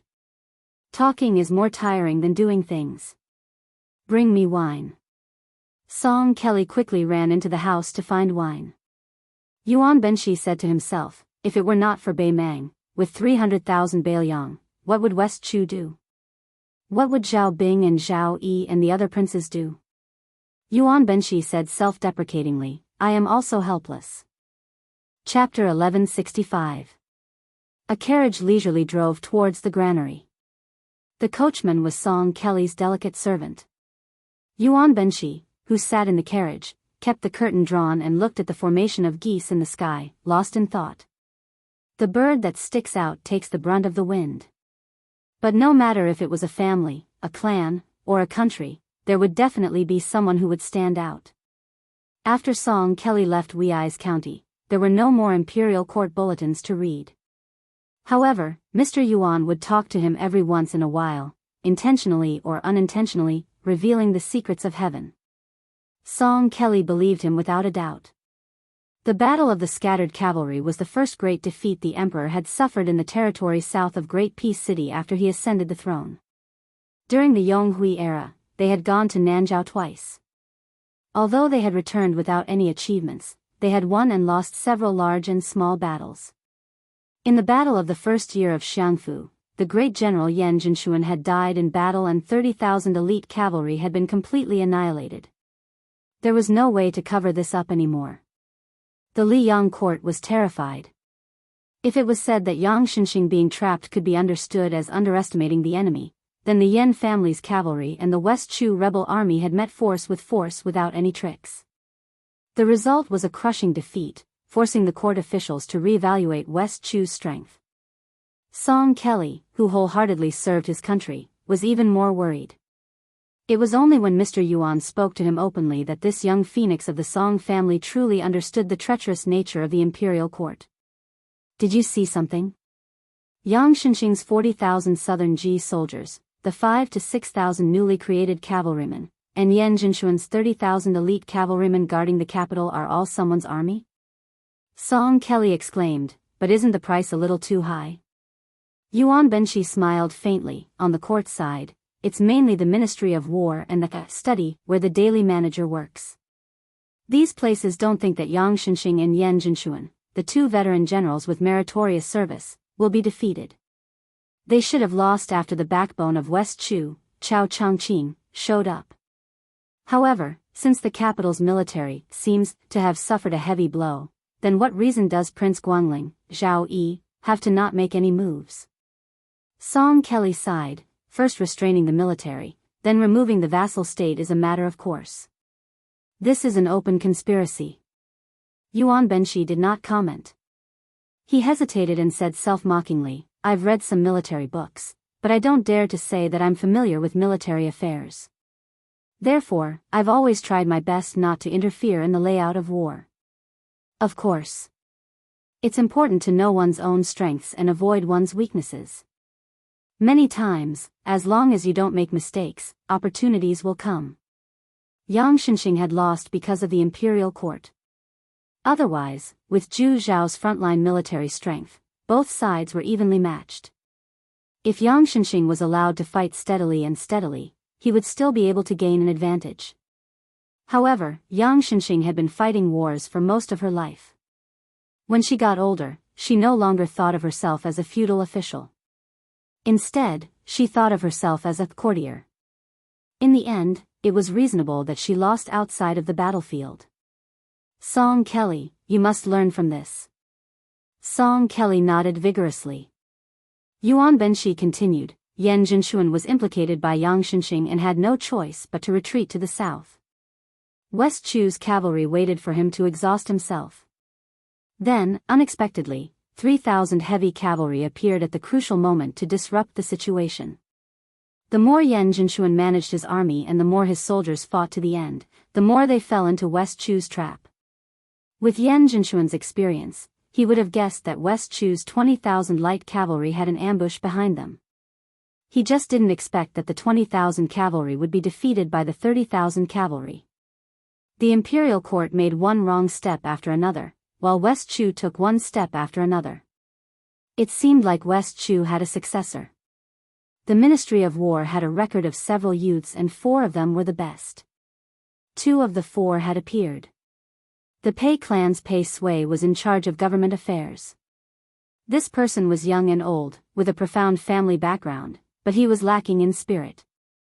Su Yunxia, who led 20,000 light cavalry to fight to the death with Yan Jinshuan, was full of spirit. However, he couldn't grasp the timing of the heavy cavalry's attack. It seems that the northern front is the work of Ko Jianghuai or Xia Shibian. Song Kelly said slowly, I've heard of Ko Jianghuai. His ancestors were all generals of West Chu. He studied military strategy and was a brilliant figure in Shangyin Academy in his early years. He became teacher Ji Shang before he was 20 years old. He was also brave enough to break through enemy lines. He's a rare talent in both the pen and the sword. As for who Xia Shibian is, I've never heard of him. Teacher Yuan, is West Chu's Northern Front plan really not the Confucian sage Chao Changqing's plan? Yuan Benshi shook his head. Without these outstanding young people, how would Chao Changqing dare to revive his country? Yuan Benshi suddenly laughed. It was the kind of laughter that wouldn't stop. Song Kelly was stunned. His impression of teacher Yuan was that he was calm in the face of change. He had great wisdom, but he was shrewd and rarely revealed his true feelings. After laughing heartily, Yuan Benshi took a sip of wine and said, I've been cooped up in the Hanlin Academy all my life. I've heard a lot of famous scholars talk and talk. Although I'm pedantic, I'm still one of the most knowledgeable people in the world. There's no lack of merit. I've either dealt with a group of people who can't see the light of day, or I've dealt with a group of people behind the scenes. These people are even more knowledgeable. Each of them has their own outstanding talents. Some of them are flawless in small details. Some of them have great foresight. When I left the capital this time, I stayed in those inns and towns and listened to the boasting of poor scholars and country bumpkins. Only then did I realize that there's a different flavor to it. Chapter 1166. Song Kelly didn't know whether to laugh or cry, but he didn't dare to comment. During this trip to the south, he had heard many ridiculous comments from frogs at the bottom of the well. Song Kelly often heard them in one ear and out the other, but Mr. Yuan enjoyed them every time. He drank and ate more and more happily. For example, there were some rough people in the marketplace who said that Chao Chongqing from West Chu was too stupid. Why didn't he hide in the capital and assassinate the emperor? He had already assassinated the emperor 3 times, so what if he did it a few more times? It was better than doing nothing on the Guangling Road. There were also people who had more practical opinions. They said that if he was Chao Chongqing, he would lead the Jianghu masters to the north and kill a few thousand people each time, once every few days, all the way to the foot of Tai and city without losing a single soldier from West Chu. It wasn't that there weren't any unique opinions. They raised objections. If that was the case, why didn't the imperial court spend a lot of money to hire martial arts experts to go to Beimang? Why did we still need General Gu Jintang's border army? Why did we need the Bailiang cavalry? It was clear that there were rules in the world that the common people didn't understand. However, when these people were asked the root of the matter, they couldn't give an answer. In the marketplace, as West Chu rose up and raised the flag with the word Jiang, the situation of King Liang's army winning the battle did not appear. The battle was at a stalemate and was very lively. There were many people who were angry and expressed their opinions. Yuan Benshi laughed softly and asked, "Do you think that the common people who are far away from the center of power are crude and short-sighted?" Song Kelly didn't hide his thoughts and nodded, "I do think so." Yuan Benshi shook his head and said, "It's not that I haven't thought about reorganizing the forces in Jianghu. However, when the late emperor ordered Su Shao to enter Jianghu, it made a bad start. Later, although the imperial court left many positions among the imperial golden saber guards for the common people in Jianghu, and the Ministry of Justice and the Zhaogo Bureau gave out a lot of protective talismans and a considerable number of copper-embroidered carp bags, they paled in comparison to the Empress of Beimang. Although it was wishful thinking for the prideful top-notch martial artists to work together to assassinate someone at the cost of their lives, it was not difficult to reduce the number of casualties in a battle. But there were 2 things that caused me to completely give up on the idea. One was the orthodoxy of the literary vein in the emperor's heart, the obstruction of the eunuch Han Xingxian, and Teacher Lu's attitude that he was the only one in Great Peace City. The second thing is that Su Shao collected all the secret manuals in the world and put them in storage. He also set the rule of Jianghu. From then on, the court and Jianghu did not interfere with each other's business. He was unable to create the scene of Beimang merging with the Great River. Yuan Benshi sighed and shook the flagon. He looked at the young Song Kelly and said in a deep voice, "Smart people don't need to use complicated means to achieve great things. They are often very simple. But there is one thing that cannot be wrong. That is, what you see in the distance and the path you take must be right." What was truly difficult was that it was easy to know but difficult to do. Your ancestors and fathers' generation had joined hands to dominate the literary world and suppress others. They might not have known that their actions were hindering the atmosphere of the scholarly circle. Why?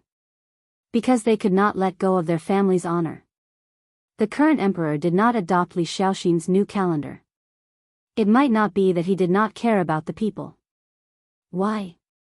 Because he could not let go of his family's prosperity. Chao Zhangqing's outstanding character, even I, Yuan Benshi, admire him. This high-ranking official has entered the imperial palace several times. As long as his killing intent is not heavy, that old friend and I not only did not stop him, but also turned a blind eye twice. Why? Chao Chongqing could not let go of one person. That old friend and I could not bear to let go of our scholarly prowess. It was scattered by the wind and rain early on. Yuan Benshi said emotionally, "When a person is stubborn, they become foolish and true. The good and the bad cannot be described in a few words." Song Kelly was about to continue asking for advice when Yuan Benshi had no intention of speaking. He muttered to himself, the Jianghu has mostly been decided by people. The court will also have an end in this dynasty. In the future, Yuan Benshi, and strategists like Li Yishan and Nailan Yusi will become extinct. As for the imperial tutor, that is even more of an extravagant hope. The following journey to the south was uneventful. General Yan Jinshuan and his 30,000 yen family cavalry were history. The imperial court was still deploying troops and generals. There would be no war in a short period of time. Moreover, the horse thieves had disappeared overnight. The carriage traveled without any danger. It even arrived at the battlefield where the granaries were scattered. Yuan Benshi walked out of the carriage. He did not immediately go to the battlefield where the 50,000 cavalry had been deployed. Instead, he went to the place where the West Chu heavy cavalry had stopped. Liang only had Bailiang, Jizhou, and the two Liao provinces. West Chu's warhorses were naturally inferior to those of these three places. Moreover, when the heavy cavalry rushed to the battlefield, it was impossible for them to gallop with the momentum of a rainbow.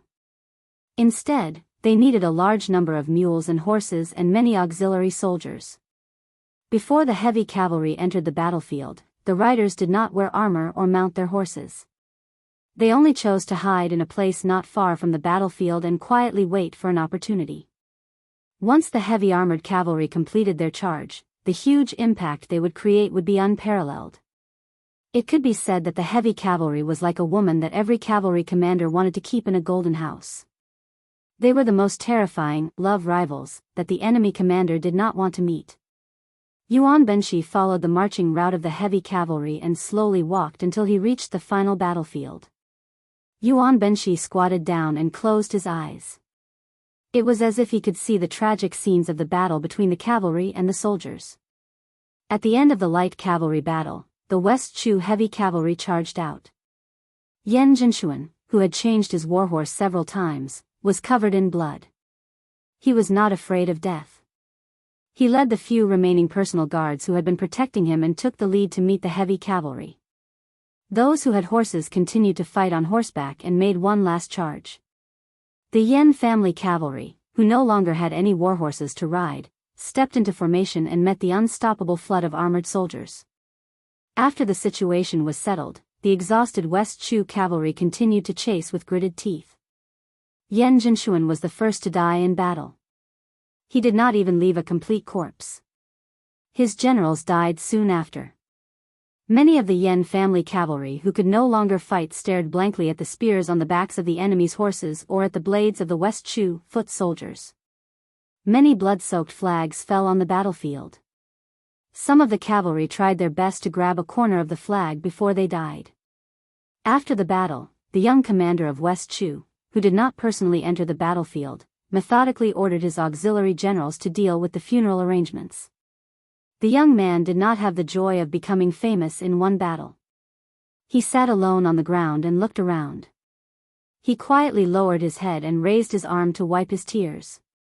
It was not only for the men of West Chu, but also for the Yan family cavalry of the enemy camp. Chapter 1167. Wudang's 81 mountain peaks were a spectacular sight, but not every peak had a Daoist temple, and not every mountain had a Daoist cultivator. Among them, the small pillar peak in the north had relied on the east wind of the northern Liang king's large-scale construction to build a new Daoist temple. The master of the temple was the old Daoist Song Jiming's youngest disciple, Han Gui. This young Daoist cultivates his heart, not his strength. Even the old sect leader Wang Zhonglo once said, "This child is upright and sincere, the further he goes in the future, the further he will go." However, even though Wudang's mountain style was simple and honest, Han Gui was neither proficient in alchemy nor talismans. Even his divination skills were sparse, so Song Jiming never allowed this disciple in closed-door training to open the peak. Of course, with the incense offerings of Wudang Mountain in the past, even if they wanted to, they were powerless. After Wang Zhonglo passed away, the sect leader was changed from Hong Shixiang to Li Yufu, but Han Gui still cultivated in a tepid manner. Green Mountain Taoist Temple was newly completed. After the initial celebration from the various Taoist temples, Han Gui was not a person who was good at extravagance. The remote little pillar peak soon quieted down, and the number of pilgrims at Green Mountain Taoist Temple could be counted on one's fingers. However, there was a child who often came to Green Mountain Temple to play and became familiar with the boy who swept the path. Later, the child brought a young man to offer incense, who was said to be his master. The temple master, Han Gui, climbed the mountain at a young age and concentrated on studying the classics. He had always lived in seclusion and did not pay attention to worldly affairs. He also did not recognize the pilgrim who could not be considered extravagant. The third time the pilgrim entered the mountain to offer incense, Han Gui still did not recognize him. Instead, it was the disciple sweeping the floor who remembered the person's face and secretly reminded him in a low voice. Han Gui then hurriedly stepped over the threshold and called out to the handsome young master, saying that the Taoist temple was simple and crude, and that there was only crude tea to welcome guests. The handsome and resolute pilgrim did not refuse and agreed with a smile. Han Gui made good tea. The tea was wild tea from the mountain, but Han Gui's tea was not like those of the famous Jiangnan scholars who did not pay attention to the water used to make the tea. The two drank. The pilgrim who called himself Liangzhou Su Chi did not say much, only praising the tea's profound taste. Han Gui did not know how to exchange pleasantries and could only laugh it off. While they were drinking tea, the child who came to Shaozhou Peak to play from time to time and Han Gui's disciple, Qing Xian, sat on the stone steps outside the main hall and chatted. Although Qing Xian was young and had endless homework and work to do every day, his seniority in the Wudong Peaks was not low. The old chief Wang Zhongluo and the others had the highest seniority on the mountain, but with the passing of the oldest Song Jiming, only Chen Yao and Yu Xingrui were left. Next was the new chief Li Yufu's generation. Because the previous generation took in very few disciples, Han Gui, as one of Song Jiming's 6 disciples, had the same seniority as Li Yufu. Next was the Qing generation. There were about 40 people on Wudong Mountain. Although there were signs that the number was gradually increasing, if the little Taoist child Qing Xian went to places like Lotus Peak and Jade Pearl Peak where incense burned, many middle-aged Taoist priests might even call him martial uncle. The little Taoist child Qing Xian wore a Dongxian scarf commonly seen in martial arts. There was an inch of cotton folded on top of the scarf, and auspicious clouds were drawn on the surface of the scarf. It hung down like a bamboo slip, inspired by the immortal Lu Zhu. At this moment, the little Taoist child was talking to his new peers about the art of nourishing one's health, which he did not fully understand. Today is the autumn equinox. My sect's ancient book, True Theory of Heavenly Essence Nourishment, has recorded that the thunder has stopped and the yin qi has gradually increased. My generation should lie down early and rise early. Moreover, my master said that the hot and dry autumn is also divided into warm and dry, cool and dry. We should climb high and look into the distance, diligently breathing in and out, knocking our teeth and swallowing. The art of nourishing one's health, in general, is the word restraint. Listening to the little Taoist child's genteel words, the other child babbled indifferently. However, he asked curiously, since there will be less thunder in the future, will there be more demons and ghosts?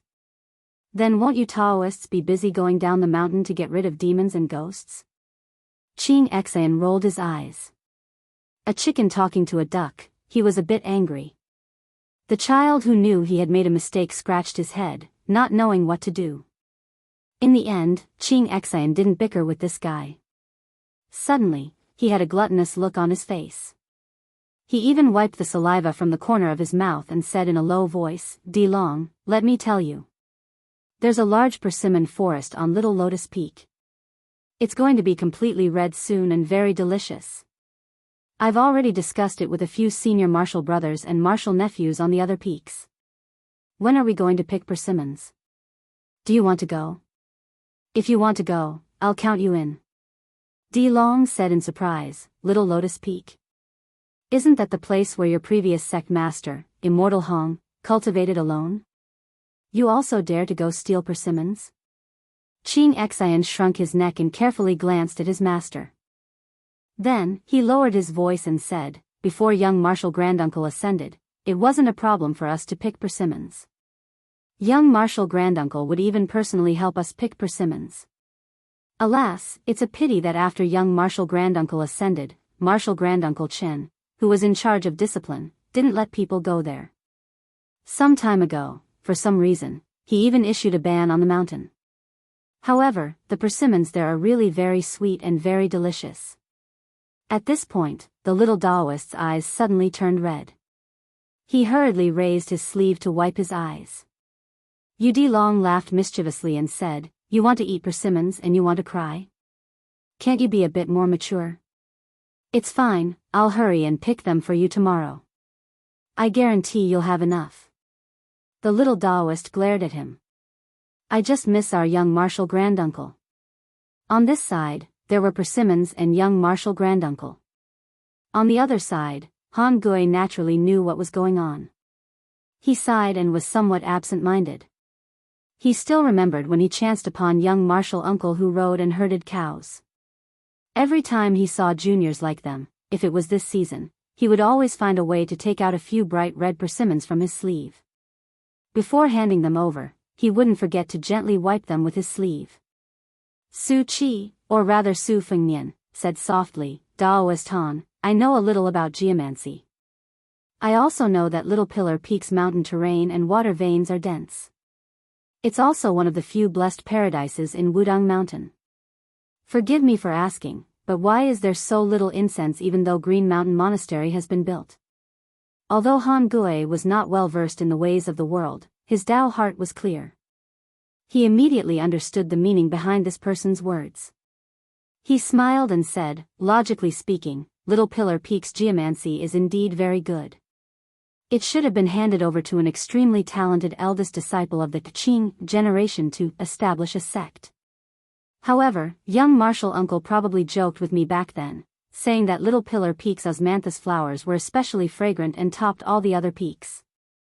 Since I have the word osmanthus in my name, I should have it in my life. To be honest, without mentioning anything else, just the statues and tables in Green Mountain Monastery are all cast in copper and distilled in gold. It's not cheap. I'm not afraid of being laughed at by young Master Su, but I'm really afraid that the thief will remember it. When the time comes, I won't be able to stop him even if I try my best. Actually, as far as I'm concerned, studying anywhere is still studying and cultivating. After all, in one's life, one can only eat a few bowls of rice, wear a set of clothes, and sleep on a bed." Su Fengnian joked, "Taoist Han, as a cultivator, why would you care about those yellow and white things? Shouldn't it be that as long as it's a worldly possession, you shouldn't care about anything?" Han Gui laughed heartily and waved his hand, "Wrong, wrong. Immortals are still half human. As for Jinren, the emphasis is on the word Jinren." Su Fengnian seemed to be unhappy. He frowned and said in a low voice, "Forgive my ignorance, I don't understand the meaning of this. I hope Taoist Han can enlighten me." Chapter 1168. Han Gui didn't care about young Master Su's gloomy expression. She smiled and said slowly, "Sleep, eat 3 meals with your eyes open, work hard and take care of your family. These are all a person's duties. They can't be ignored just because one's status is high. Although Taoists are people who leave the secular world, the road to immortality has a bleak future. When we cultivate, it's said to be the great way of immortality. Actually, in my eyes, we are cultivating a principle. For example, if a person is at home and looks after the things in the house, they won't be lost or damaged.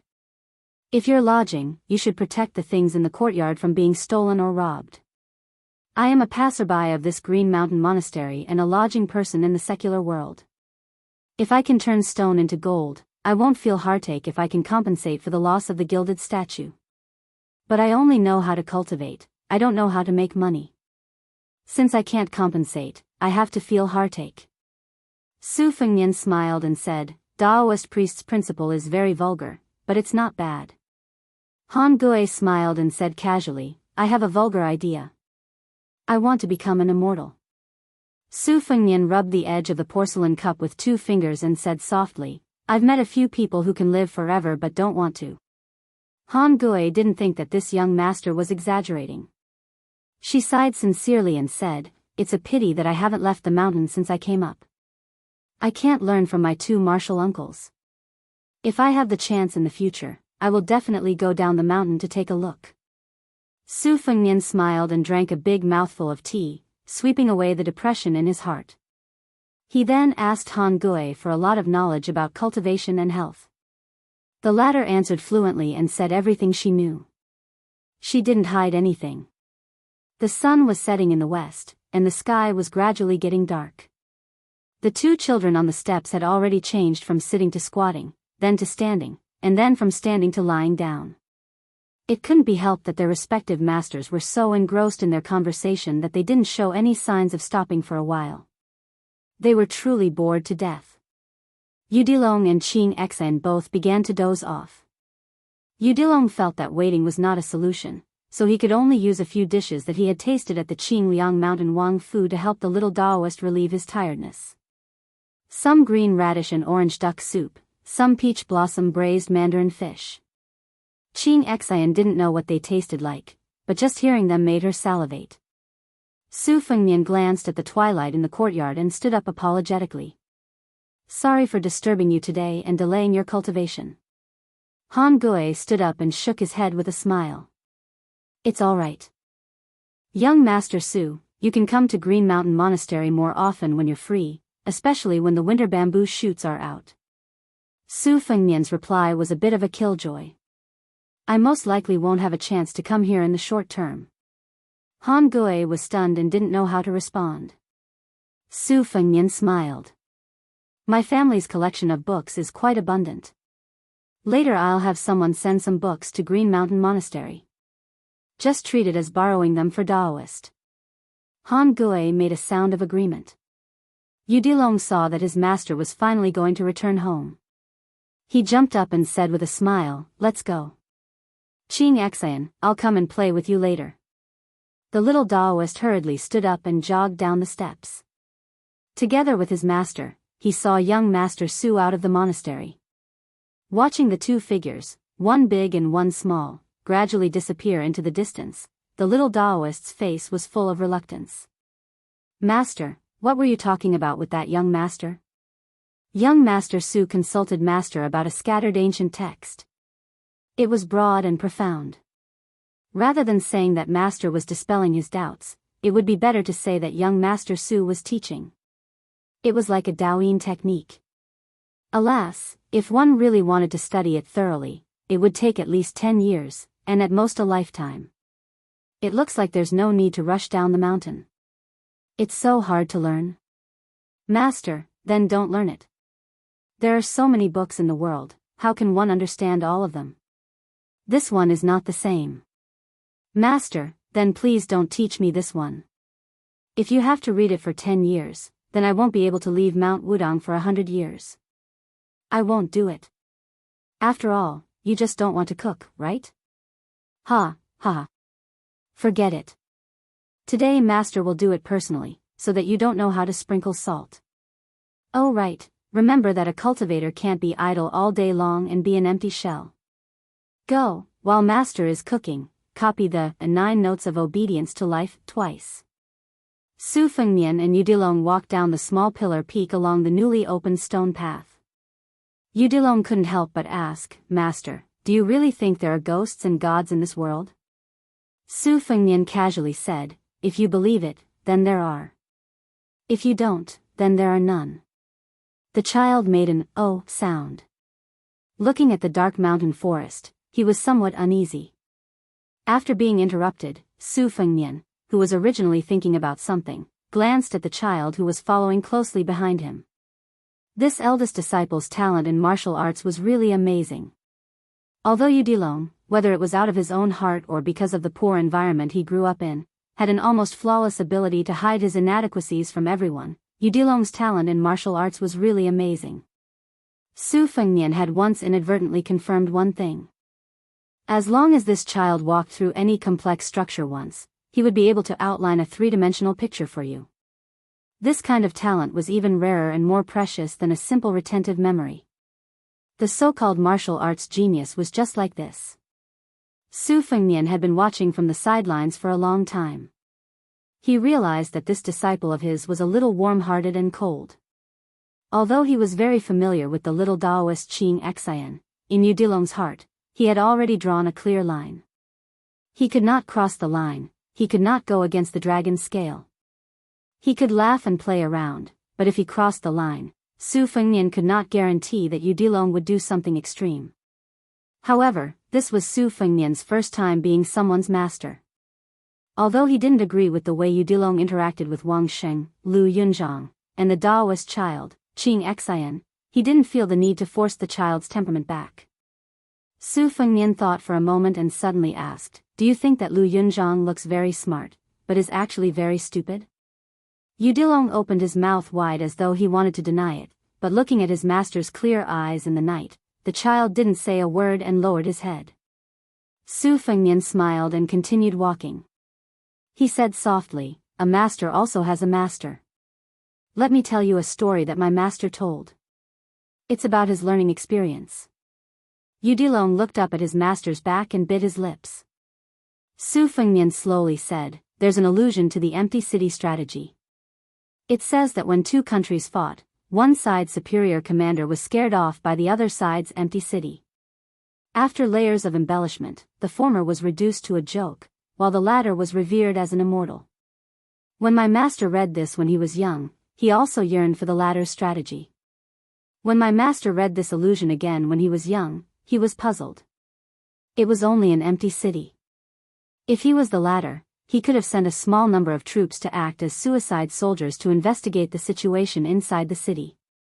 Since he could think of this, why couldn't the future great Feng emperor, who would usurp the throne in the future, understand? Therefore, my master had huge doubts about this illusion. He began to flip through many official and unofficial histories. He finally discovered the truth. The situation the latter was in at that time was that once he defeated the former and destroyed the enemy country, he would have achieved irreversible merit.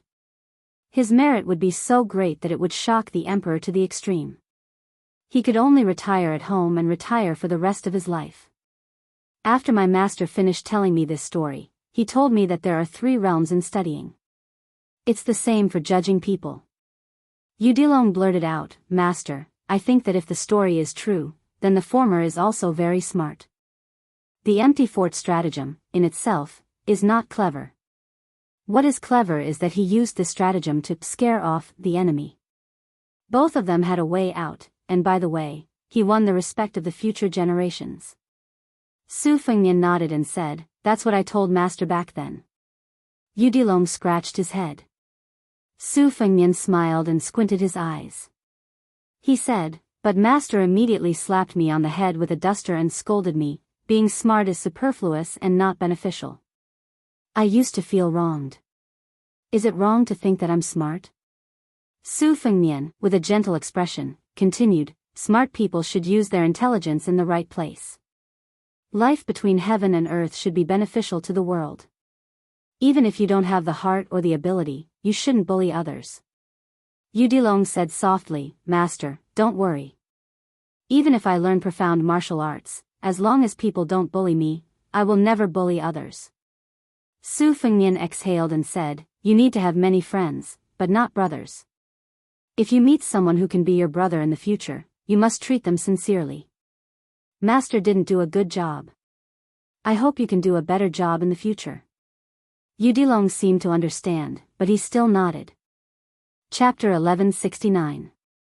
Wudong had several incense-worshipping paths in and out of the mountains. After leaving Shaozhu Peak, Su Fengnian and Udilong were on their way to the main peak. At the deep ravine of Leigong Stream, they coincidentally met an acquaintance.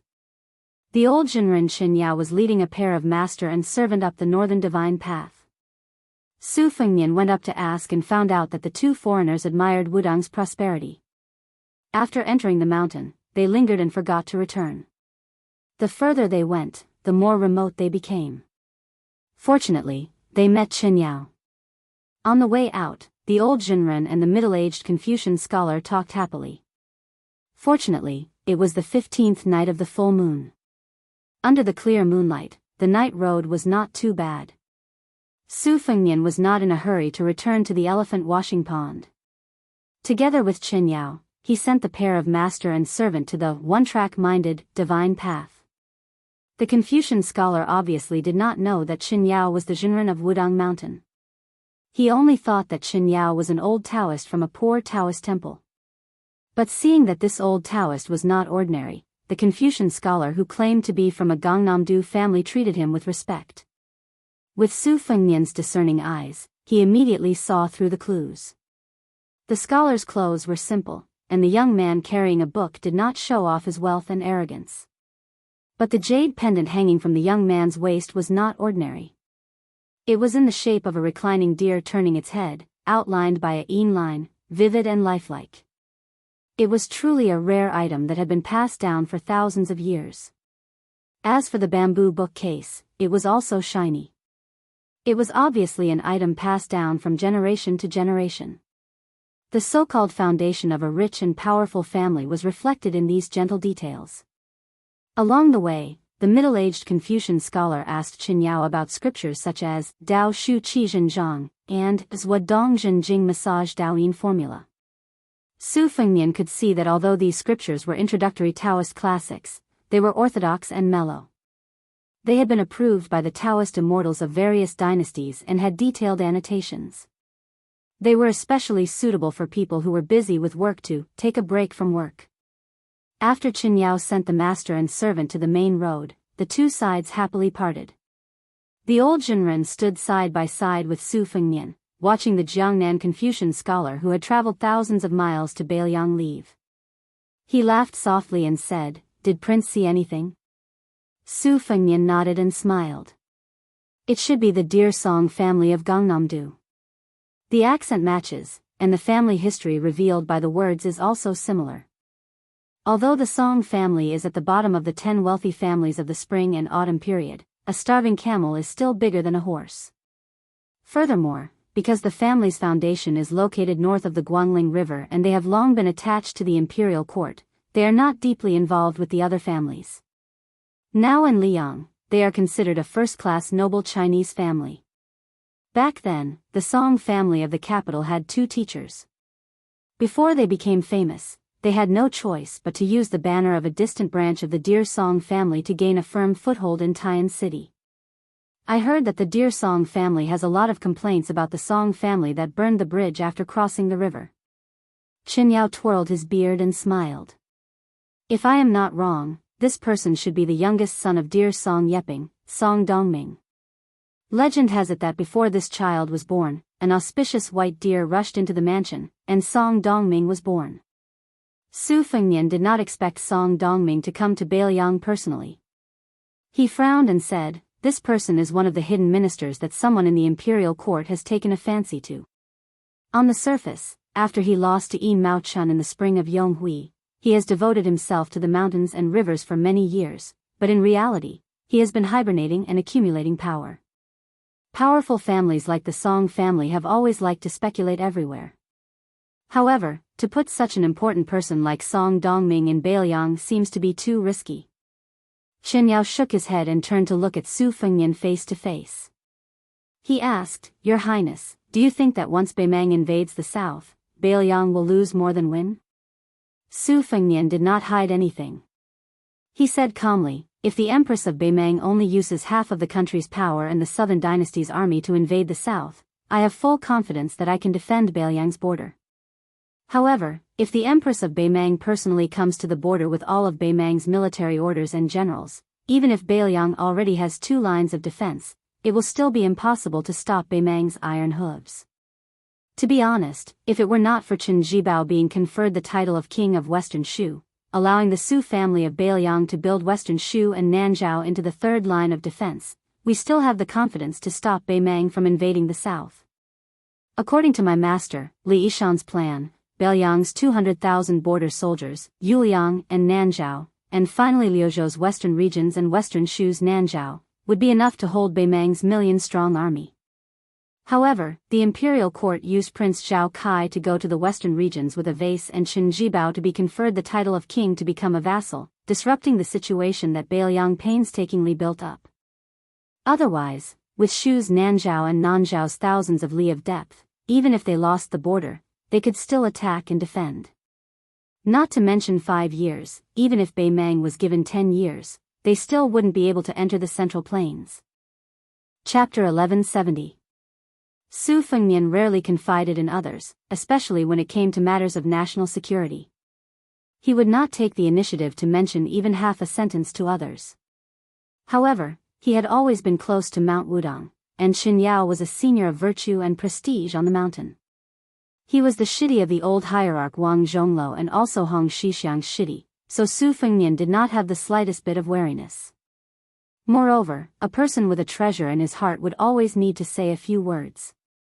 The moon was bright and the stars were sparse. Walking slowly on the divine path back to the mountain with Qin Yao, Su Fengnian continued, "Unfortunately, after Master passed away, I could not keep the plans he had set. When I defeated Wang Xianji, I had two choices. One was to go to Western Shu and kill Qin Jibao, who had ruined Beiliang's grand plan. Even if I had to bear the name of a rebel, I had to take Western Shu, which had always been easy to defend and difficult to attack. The other was to go to Mount Longhu and kill my enemy, Zhao Huangchao. Out of selfishness, I still chose the latter. Although at that time I had a vague feeling that killing Zhao Huangchao was easier than killing Qin Jibao, looking back now, in the end, it was still out of selfishness. Every time I think about it, I feel uneasy." Su Fengnian smiled, seeming a little embarrassed. He said softly, "Of course, the number of times I think about it is actually not many. Including now, it's only been 2 times. Qin Yao smiled knowingly. "My master once told us that cultivation is neither easy nor difficult. In fact, it's just being one's true self, speaking from the bottom of your heart, and doing things with love. In my opinion, cultivation is for the sake of attaining the Tao. There's nothing wrong with that. Everyone in the world is cultivating and making choices. That's why there's the saying, the unjust find little help, the righteous find much help. Since the prince is being frank and honest, this humble Taoist might as well speak his mind. If there is any disrespect. This humble Taoist believes that the prince will not vent his anger on Wudang Mountain. The prince's actions over the years are worthy of trust." This was common sense, and Beiliang was the same. His Highness oversaw the northwest of the dynasty, and together with the great general Gu Jiantang on the eastern front, he faced the Beimang Iron Cavalry. Regardless of whether he was a prince with a different surname, or if he was called the second emperor, this was the responsibility that the eldest son of the Su family should bear. He could not shirk his responsibility because of a few sarcastic remarks. Generations of Wudang people were willing to get close to the great general Su Shao. Other than the great general treating the Taoist priests on the mountain well, it was more because my fellow disciples respected the great general's responsibility. Your Highness is the new head of the Su family and the new Prince Liang of the dynasty. Wudang Mountain, where this humble Taoist is from, is generally satisfied. However, there is one thing that this humble Taoist cannot bear to look at. Today, this humble Taoist must let your Highness know." Su Fengnian smiled and said, "Taoist priest, please say it. Good words enter the ear, bad words don't take to heart." Qin Yao looked at the amiable young king and said seriously, your Highness is too gloomy." Su Fengnian did not expect such a statement. For a moment, he was speechless and did not know whether to laugh or cry. The middle-aged Taoist priest said angrily, "Your Highness, after all, is only a young man in his early 20s. You are also a figure who has climbed to the top of Jianghu. You should be at your most high-spirited, how can you be so gloomy?" Compared to this humble Taoist priest who has lived for more than 80 years, his mentality is even more gloomy. Hey, not to mention this humble Taoist priest, when this humble Taoist priest was at your age, he was not as arrogant as you. At that time, the 2 brothers, Zhao Shi and Zhao Shituan of Longhu Mountain, went up the mountain to ask for the Tao and ask for the sword.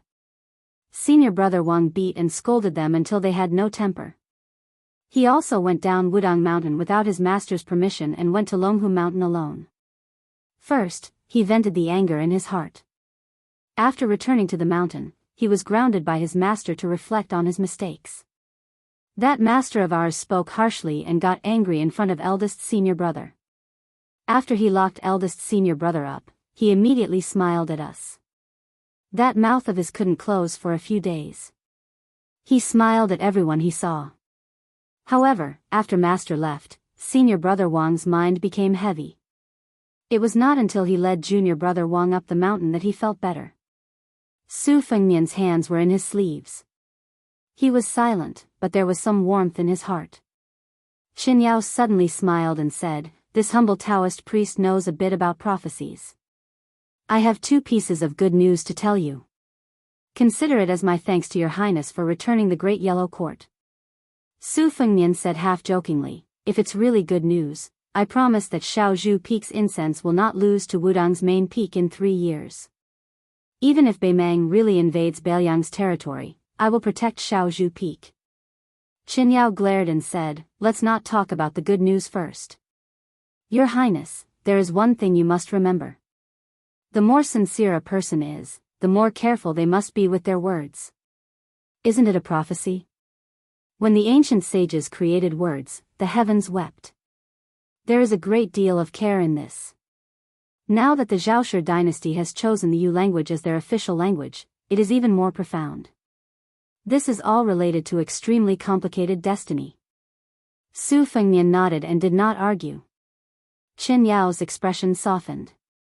He smiled and said, "The first piece of good news is that there is a white flood dragon aura of benevolence coming north from the southern sea.